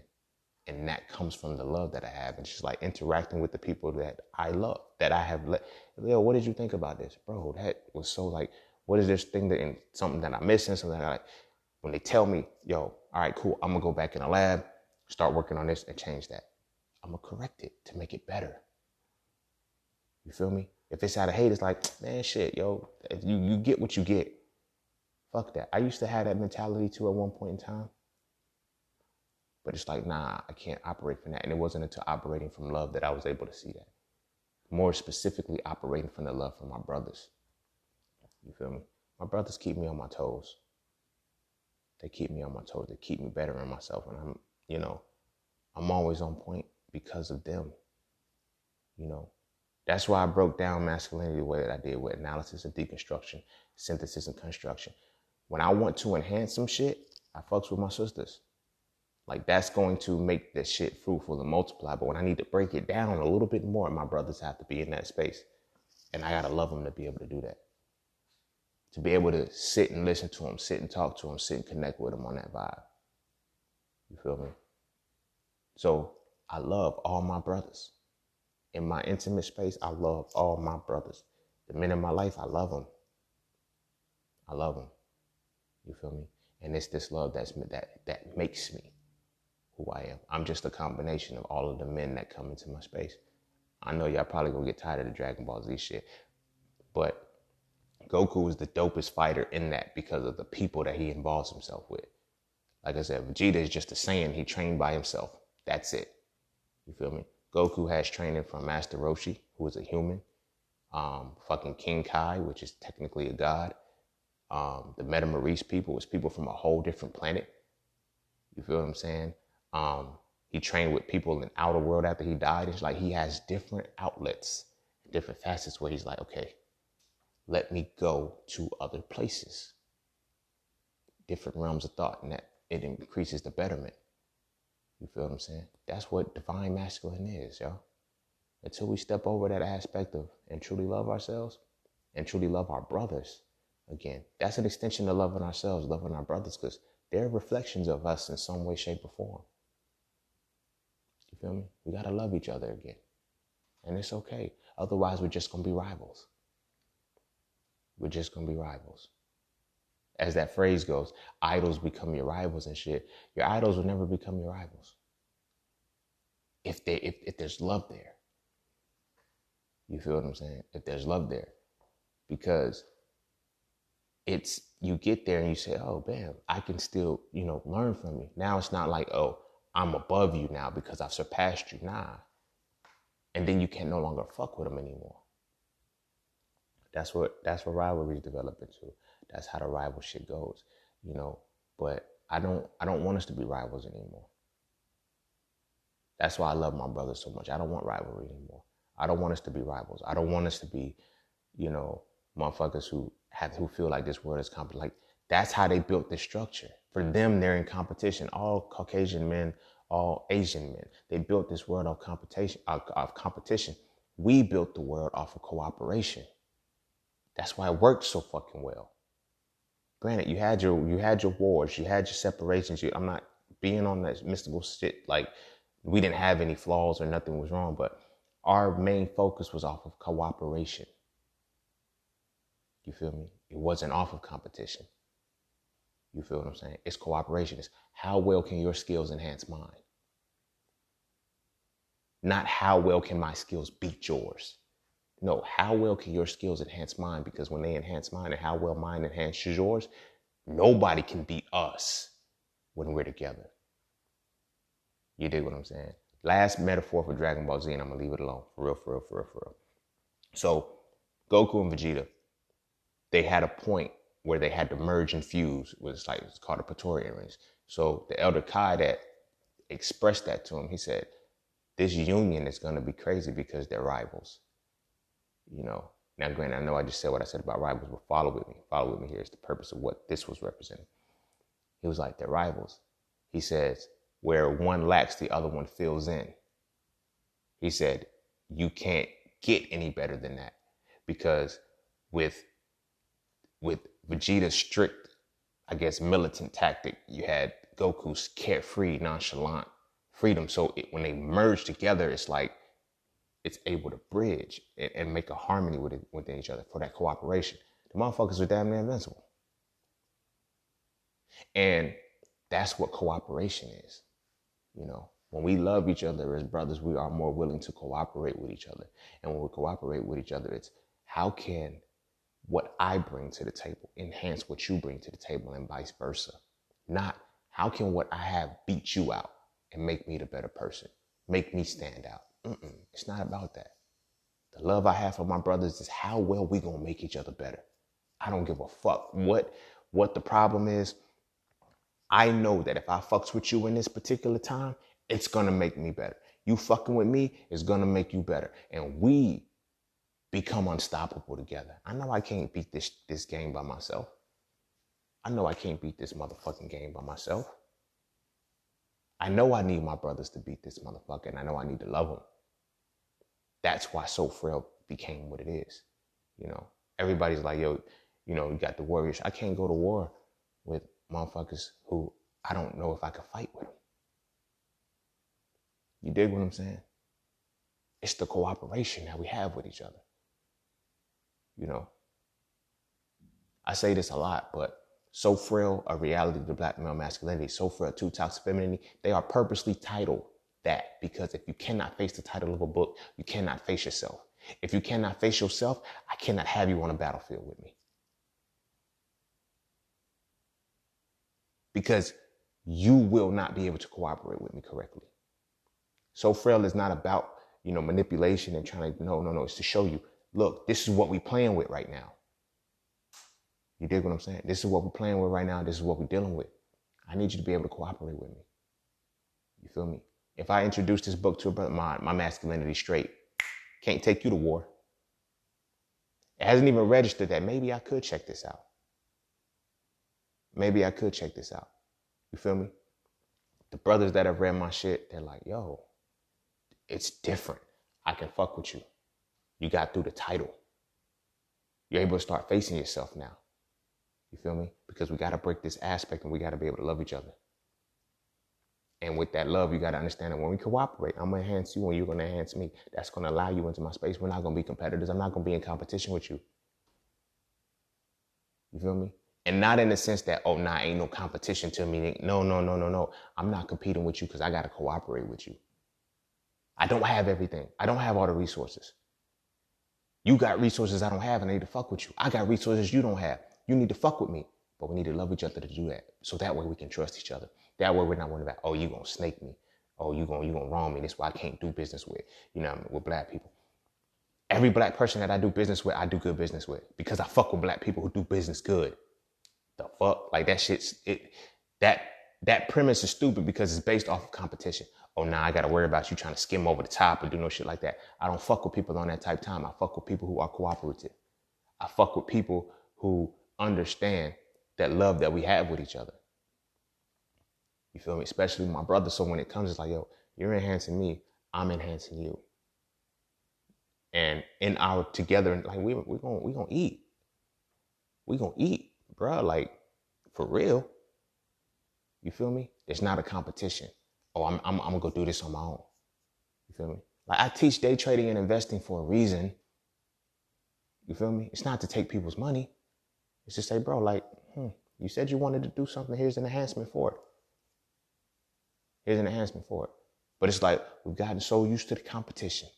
We've gotten so used to, I got to compete with this black man. I feel this black man is also going to compete with me. Therefore, I don't trust it. I don't trust what he's doing. I don't get mad at the shit because I know what we're dealing with. I know, but I genuinely love my brothers. I genuinely, to the point where it's like, I've been in this shit for a while. And I know that, oh, they playing with you. I had a homegirl, she hit me up and she was like, do you think I should set up for this? I was like, so what's your, the trading course thing that you're looking at? Well, it's like, I got to pay $50 a month and they do this. No, don't do it. If they're going to teach you how to trade, that should be it. If they're going to teach you how to invest, that should be it. It shouldn't be some kind of MLM that's continually going in and the more people you get in, because you're never going to trade. You're just going to bring motherfuckers in to the motherfucker to talk about trading and you'll get like 1 or 2 patterns that you got to know. I'm teaching you how to do this shit. You're never going to need me again after you learn it. Because that's what the cooperation is about. Because now it's a mutual thing. My vision and my goal and my plan is to, bam, when people get on that point where like, bam, take over. You teach that shit in your area. Teach that shit where you are. That's you. You got it. You certified in the shit by, you know what I mean? Go teach it. You feel me? I don't mind that. You feel me? I don't mind that. Because it's about cooperation. It's not a competition with me. You feel me? That's what it was like to learn how to love my brothers. I had to realize it was never about competition. It's never about rivalry. It's always about cooperation and the enhancement. Steel sharpens steel, but that's like, you feel me? I need to know where I'm lacking. You feel me? And I never know where I'm lacking if I see you as my competitor. I never know where I'm lacking if I see you as my rival, if I can't love you. You feel me? If I don't love you, there's no way that I can see where I need betterment at, where I need correction. You feel me? I'm always going to see you as a hater. I'm always going to see myself as somebody who's superior to you because I'm doing something different. I'm never going to see myself as a motherfucker who can learn from you. You feel what I'm saying? This is what I mean when I say we got to love each other without saying pause. You feel me? The love has to be there, bro. Like, we really got to get back into that because it's going to make us sharper. It's going to make us better. It's going to put us in that divine shit that we want to be in. You know, I love us all, man. I really want us to be better. I really want us to be greater in every facet of life. You feel me? There's not a single thing that I don't want great from us. You feel what I'm saying? But don't see me as your competitor. You feel me? Don't see me as your competitor. See me as the motherfucker who loves you back. It's like, yo, I'm willing to enhance where we at. I'm willing to enhance that because I know you're going to have a perspective I can't see. You're going to be able to see some shit I can't see. And if I'm keeping the gems from you, if I'm keeping the shit from you, I don't know what's going to happen if I don't. Like, you feel me? I can show you some shit and you can see it in a way that I didn't see it. It's like, bruh, damn, I can incorporate that, bro. Like, good shit. Like, that's what it's about. Cooperation. Cooperation, yo. Like, but when we're in that competitive state, in addition to that, when we're in that competitive state, we don't feel like we can give the game back to somebody who gave it to us in a different way. You feel what I'm saying? Like, I was just talking to one of my sisters the other day, and we was talking about a post I had made about the evil eye. I didn't know what the fuck the evil eye was. You feel what I'm saying? And it was under the premise that people assumed I knew what it was.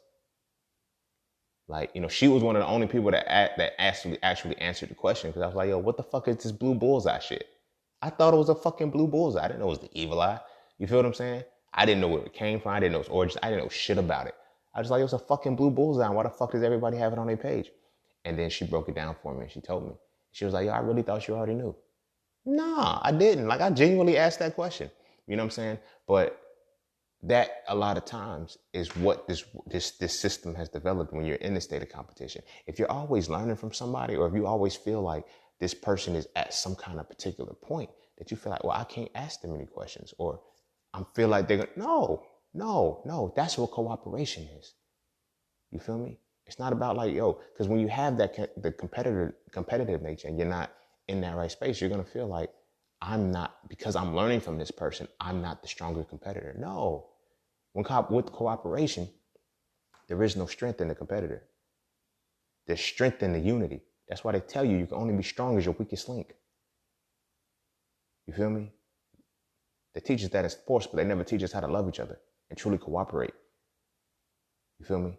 You cooperate and you work together according to a position that you play. Now, I feel like everybody should be able to run all positions.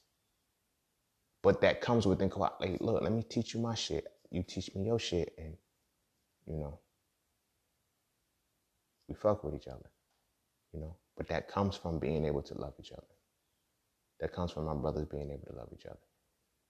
You feel what I'm saying? I'll end with this. I'll go ahead and wrap up and start trying to die down with this. I was talking to somebody about, like, yo, what's the financial, what can we do financially? What can we do as a people? I said, look, man, it's real simple. It's real simple. There's 3 aspects to any form of business. You have health, wealth, and relationship. It's that simple, right? But if we want to grow, this is how we need. I said it really only takes 10 to 20 people. 10 at least. 10 people, right? They can pour their money together, right? You don't even need that much money. Let's say you get 10 people, $1,000 a piece. No, I'm going to use solid numbers, because where I'm going to go with this is, no, I'll use 10. Fuck it. Just flow with me. 10 people, right? They all decide, okay, let's put up $1,000, right? With this $1,000, one person buys a course, an online course, right? Well, no, let's say with $10,000, it's all 10 people. They put $1,000 a piece in the pot, right? Have $1,000. They have $10,000. Seems like it's not a lot of money, and it's not, but it's not a lot of money that's needed when you cooperate. So $10,000, right? You have one person. Well, I ain't gonna say one person, but within this $10,000 pot, you take this money, you buy one course on, say, trading and investing, to actually learn how to do the shit. You can probably get a course like that for $3.99. But nah, it's not that expensive. You feel what I'm saying, right? That one person in that group, you say whoever you figure out who's the most analytical person in that shit, right? Who's the person that can actually sit and break down? You give that to them. Okay, this is what you learn with what we have. Okay, now you reaffirm your learning by what? Teaching. You take what you're learning in that course, and you teach it to 9 other people. You teach it to the 9 other people. Now, 9 other people, 10 people have a skill set for investing and trading and flipping money. Okay, that's one person, right? One person. That's $3.99, right? Now, you take that. Now you get another person who learns marketing and advertising. You get a course for that, right? Cheap. You could probably get like one for $2.99, $500, whatever the case may be. Right, cool. Out of this $10,000 pot, okay, that one person you find, who is the most personable person? Who's the motherfucker who just has that flair that can make anybody listen out of 10 people? You find them. You are the person who learns it. Then you teach it to the 9 other people. Now you have 2 sets of skills passed between 10 motherfuckers. 2 very profitable skills between 10 motherfuckers. You dig what I'm saying? 10 people, right? So now, the person who has not only learned the trading and investing, right? They have now learned, they have now taught it to 9 other people, right? So let's just say the 2 courses that you bought out of the $10,000 pool, let's say 500 and 500 so we can work on solid numbers, right? You have $9,000 left and you have a resource to flip the money. You're going to take half of that, $4,500, and you're going to divide it up against the 10 people who have mastered the ability to flip the money. That money is now going to be generated through the investing and the trading because now they know how to do it. They're going to build that up, right? In building that up, now you have the person who learned about the advertising and the marketing, right?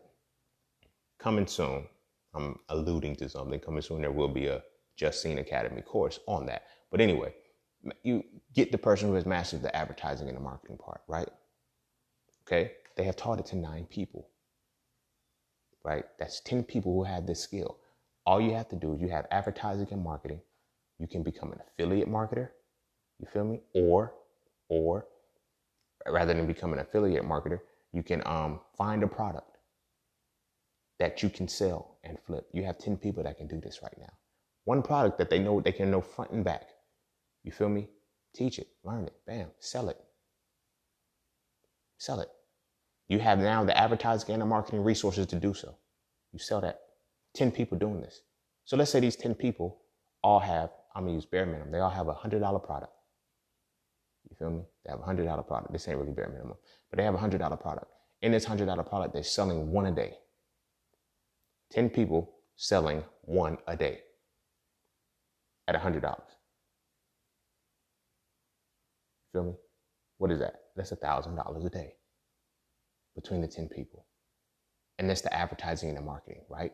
So now, not only do these same 10 people have the ability to make $100 a day based off of the advertising and marketing, these same 10 people also have the skills that are flipping the $4,500 they had split between them. So now income is being generated, right? Now you start to take that money and you get another skill set.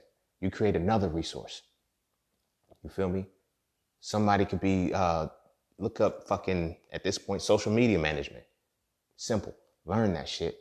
One person learns it, teaches it to the other 10 people. Now you have another skill that now functions and funnels everything together. You feel what I'm saying? And it all started why? Because 10 people came together. 10 people came together and they weren't in competition with each other. They were able to cooperate with each other. It doesn't really take that much. You feel me? It doesn't really take that much.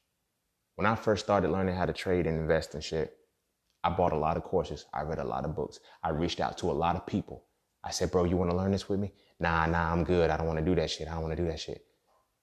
My thing was this, we work together. We both use the same account and we study it together. Now we teach it. I did all of this shit by myself. I was watching Snowfall, and when Franklin started selling the crack and shit, he got the keys, he got everything. And then his uncle was like, when he first came to his uncle, he was like, I figure we can do this and we can do. He's like, nah, bro, I'm not getting into that game. I ain't doing all of this, whatever. He said, bro, we split it 50-50. He's like, nah, bro, I'm not doing that. I'm not doing all of that. When the shit started generating $250,000 a week, he was like, all right, nephew, we need to start talking. She said, nah, bro, I done did all of the hard work. I done did all the groundwork. This is why I tell people no more discounts. And especially to the people that I tried to have do this shit with me while I was learning it. I started this shit 5 years ago. You feel me? There was so much shit that I was doing for free for people. I was like, let me teach you this. Let me teach you this. And I was teaching motherfuckers shit for free because I was reaffirming my learning. You feel what I'm saying? Some people picked it up. Some people didn't. Some people I was like, go in on me with this, bro. Nah, I'm good, man. I don't trust. Like, bro, come on. Just fuck with me. Just fuck with me. You feel me? Because I put up that was the point of the competition and the inability for us to love each other. It's the point of the competition that I'm getting at. That. You feel what I'm saying? If we weren't trying to see each other as competitors, we would have been able to help each other out of our problems a long time ago. It don't really take that much. You feel what I'm saying? So now I try to encourage it now. My course is $399, bro. But if you get 5 people, my thing is this. I don't give a fuck how many times you spread the fucking email and the password. That's your shit. If that's what you want to do, the fuck, be smart about it. If you think that it's too expensive, leverage people to help you. Leverage people. Learn how to cooperate. Hey, look, bro, I know this course that's going to teach me how to day trade and invest and learn how to flip my money. Real smooth, right? But I don't want to pay this. Let's pull 5 of my closest. The problem is we don't have 5 close motherfuckers that we really love, that we don't see as competitors, that don't see us as competitors. I'm like, bruh, let's just say my course is 5. I'm going to take it from $399, move it up to $500 just because I'm using solid numbers, right? You take 5 people, your 5 closest friends, and say, hey, just put $100 up and let's go for this. Bam. Now we are reaffirming. Now this is one skill set spread 5 times. You know how easy it is to start a business like that? Off of just 5 people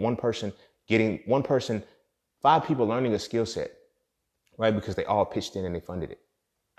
And now we all have the skill set. And it's like, oh, bro. And now we can sharpen each other because now this is a realm that like we are our niche. We don't have to worry about finding people that are like, it's like, oh, we all chose to do this. We all learning it. So now I'm already comfortable learning with you and teaching you. So now I'm like, yo, what trade you working on today? You feel me?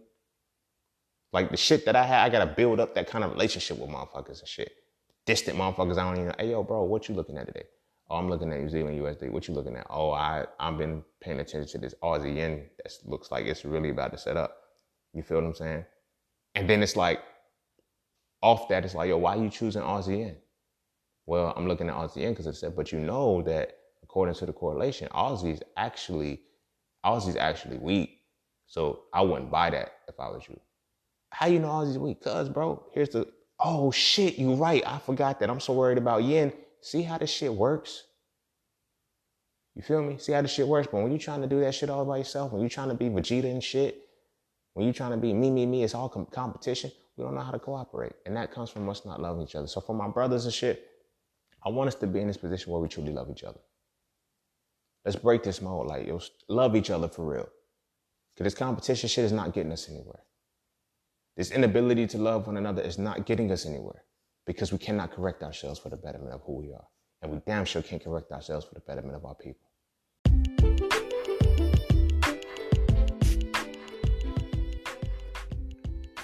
And don't forget to take a moment to go get your exclusive merchandise from Just Sayin's merch. At Just Sayin's, each piece is specifically crafted with positive imagery and symbolism.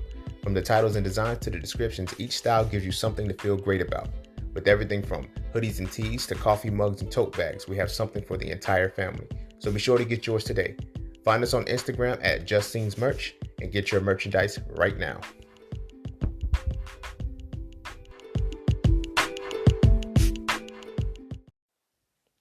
All right, with that, I'm going to go ahead and draw it to a close. My brothers, I love y'all. I love y'all. I love y'all. I love y'all. You feel me? I am because we are, and we are because I am. You feel me? I'm going to continue to love y'all. I'm going to continue to put the love, energy that I have for y'all, to y'all. So Frail Conversations is solely just a play on words. So Frail Conversations is a controversial title. But at the end of the day, it's all about how I love y'all. How I love us, how I want us to be better, how I want us to grow. You feel what I'm saying? How I want us to go. I can grow. I can give the game all day long, but as long as you see me as your competitor, you'll never embrace it. As long as you see me as your competition, you'll never accept it. You feel what I'm saying? I check the analytics on my social media. I have more men that interact with my page than I do women, but you'll never know that off the surface. Women are more engaging. Women are more they're more engaging. They comment more. They, I get it. You know what I mean? But my brothers, y'all are watching too.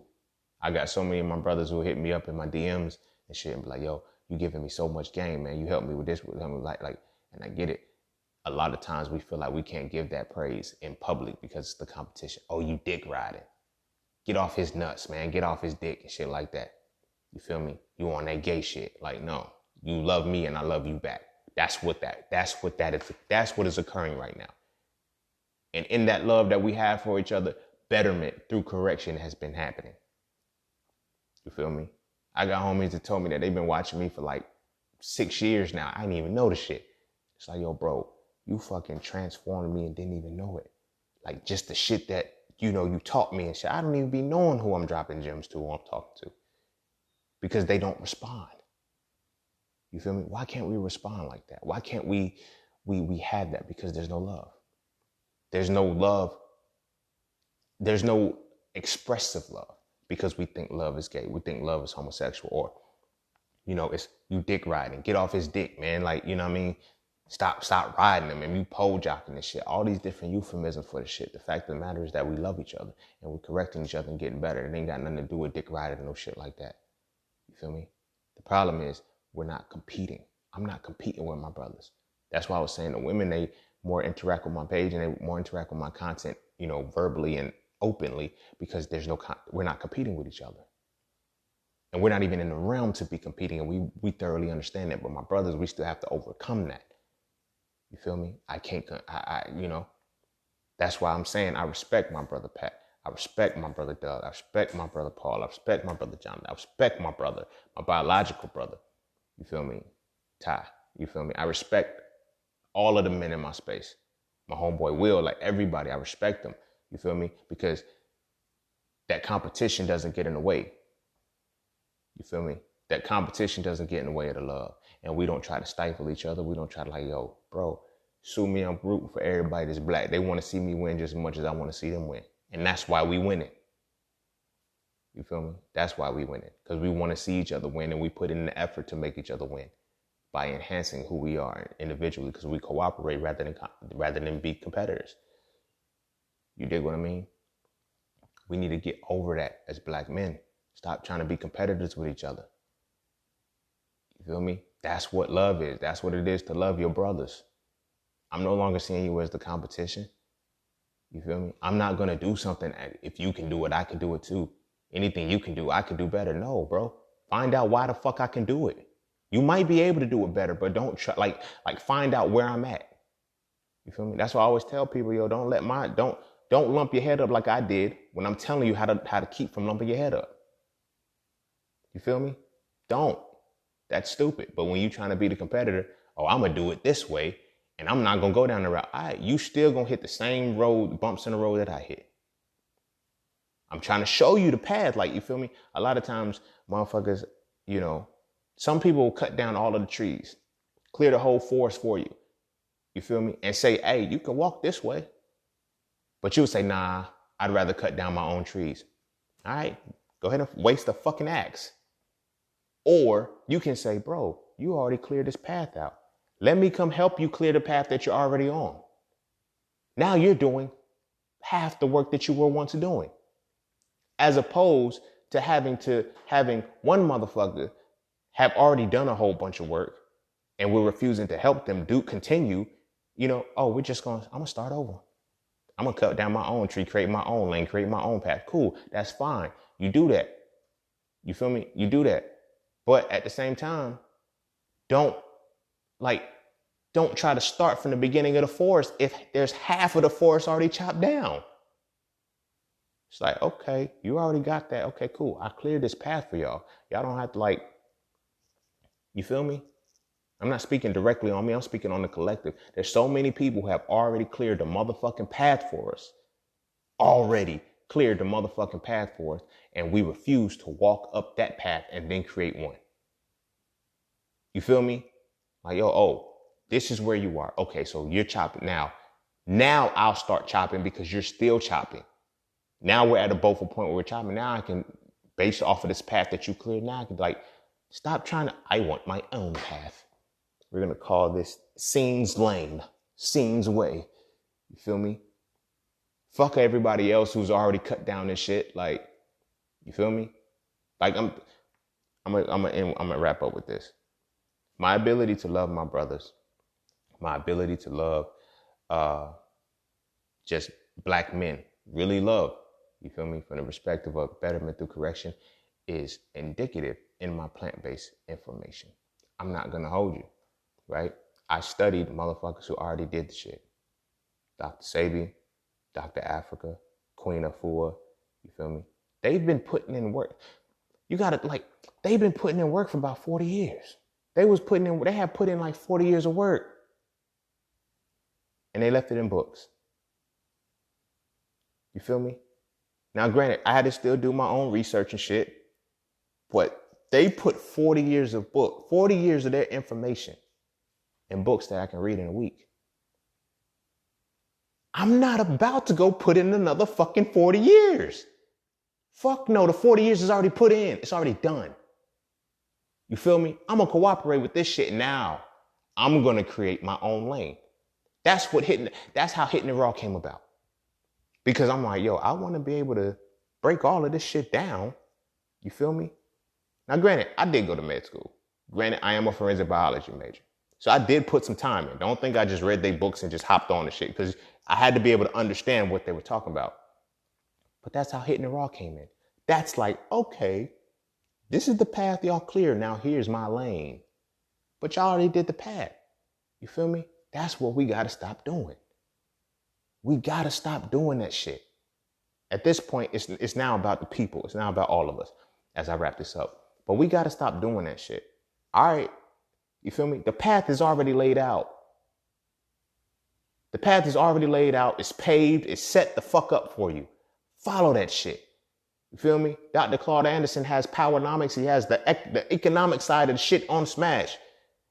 Follow that shit. And then when you get to the point where the wall hits, then you deviate. But fuck that. Follow the fucking path. These people have put in 30, 40 years of time, effort to teach you this shit on a regular basis. I want to do it on my own and then catch up to him. You're going to put another 40 years. That's fucking insanity. We don't have 40 years to continue to fucking waste. God damn, like we don't have the shit, bro. Sis, we don't have it anymore. We got to stop being stupid. You feel me? And I'm only saying stupid because ignorance is when you don't know something. Stupidity is when you see the shit and you still go the other way. The fuck? They have done the motherfucking work already. Go look at the work they've done. You feel what I'm saying? In the time in which I studied Dr. Africa, the time in which I studied, in addition to my degree, in addition to that shit, I had condensed, like, I now stand on the 40 years Dr. Africa put in, because I've read all his books. Now, what vein does he come from? He has a medical degree already. He's already a doctor, naturopathic, nutritionist. He already has all of these things already. He did it already. He fucking did it. Dr. Sabi with the herbs and everything like that, he did it all fucking ready.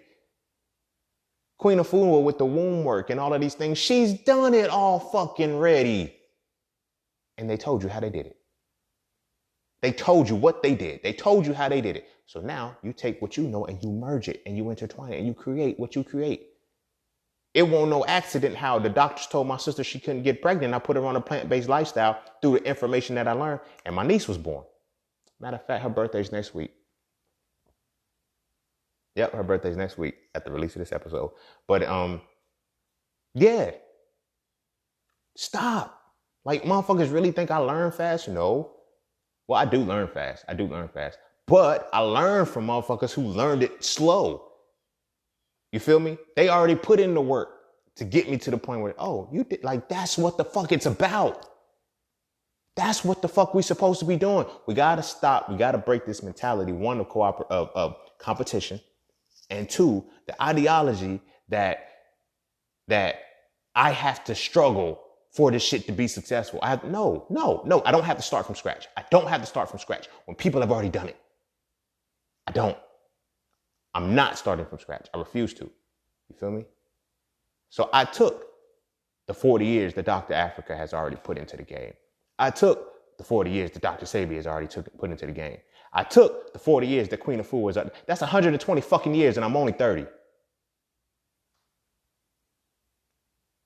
This shit is now going to go into perspective right now. You feel what I'm saying? I've taken 120 years of experience from people. This is what I tell y'all. Don't learn from my lumps. I mastered this concept way early. You feel what I'm saying? Way early that, hey, fuck with the motherfuckers who've already put in the motherfucking work. You feel what I'm saying? Fuck with them. That's 120 fucking years of experience. And I've attained it in under 5. You feel what I'm saying? Day trading, I've learned from people who have been trading for 20 years, 15 years, 10 years, 8 years, 9 years, 20 years. This is multiple people. You feel what I'm saying? That's why I was able to learn it at 3. I'm not learning from the motherfuckers still struggling with the shit, trying to recruit me to their motherfucking MLM shit. I didn't learn it from them. That's why it gets me when people ask me this question, like, how much do I have to pay monthly? No, it's one and done. If you want to I have a monthly setup. That's 3 months. After your 3rd month is done. But yeah, you're one and done.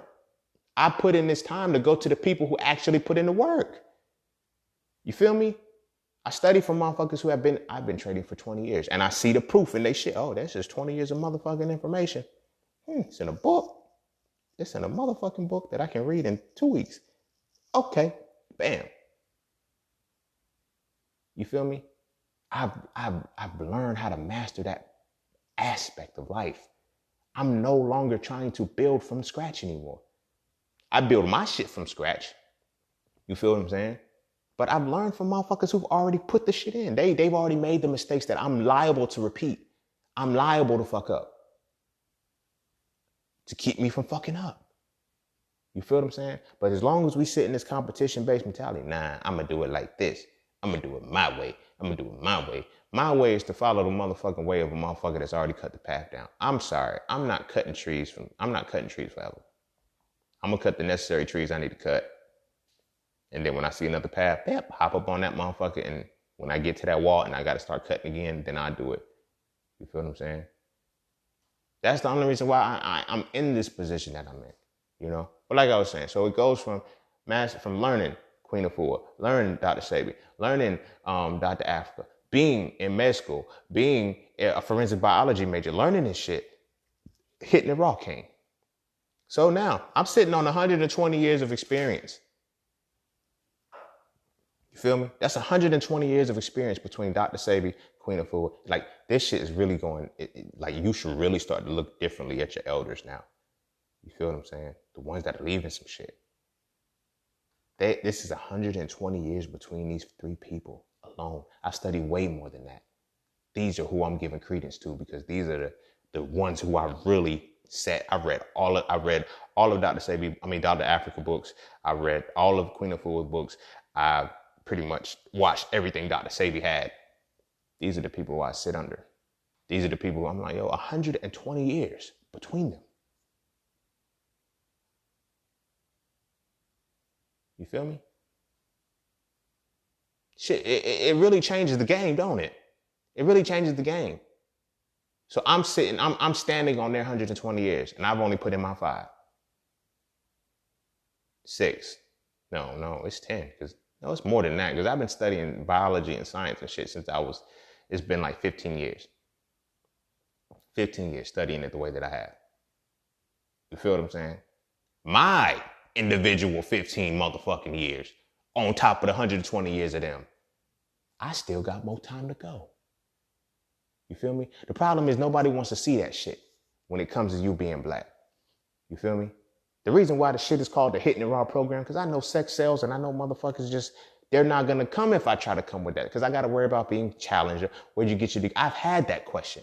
Or what kind of doctor? I'm not a doctor, but I'm a forensic biology major and I'm passed with honors. I've done everything and I studied biology, genetics, and DNA for the longest. I can show you my degree. You feel what I'm saying? My class put the class that I graduated in, we propelled the program that I was in from the undergrad to number 2 in the nation of forensic biology programs. That's the only undergrad to do it. Everything else was PhD and master's. Undergrad, and it's number 2 in the nation amongst all programs. We the shit, bro. We did that shit. Cooperation. It wasn't just me. It was my lab partners. We busted our asses every day to make that shit happen. You feel me? So I get frustrated when motherfuckers try to act like the competition of what's going to win the game. It's not. It's the cooperation. You feel me? Start leveraging these motherfuckers that have already done the shit that you're trying to do. And stop trying to figure, I'm going to do it better by starting from scratch and build my own story. Nah, bruh. Hitting it raw became what it was so easy, so quick, because I stood on 120 years of information before I started writing. I stood on 120 years of information. I stood on 15 years of information and the time that I put in myself. And then I made it my own. Motherfuckers is still shocked. They're like, how did you put all that information in under under 100-page ebook. If I dropped the physical copy, it'd probably be like 50, 60 pages. You feel me? They're like, how did you do that? I stand on 135 years of science, bro.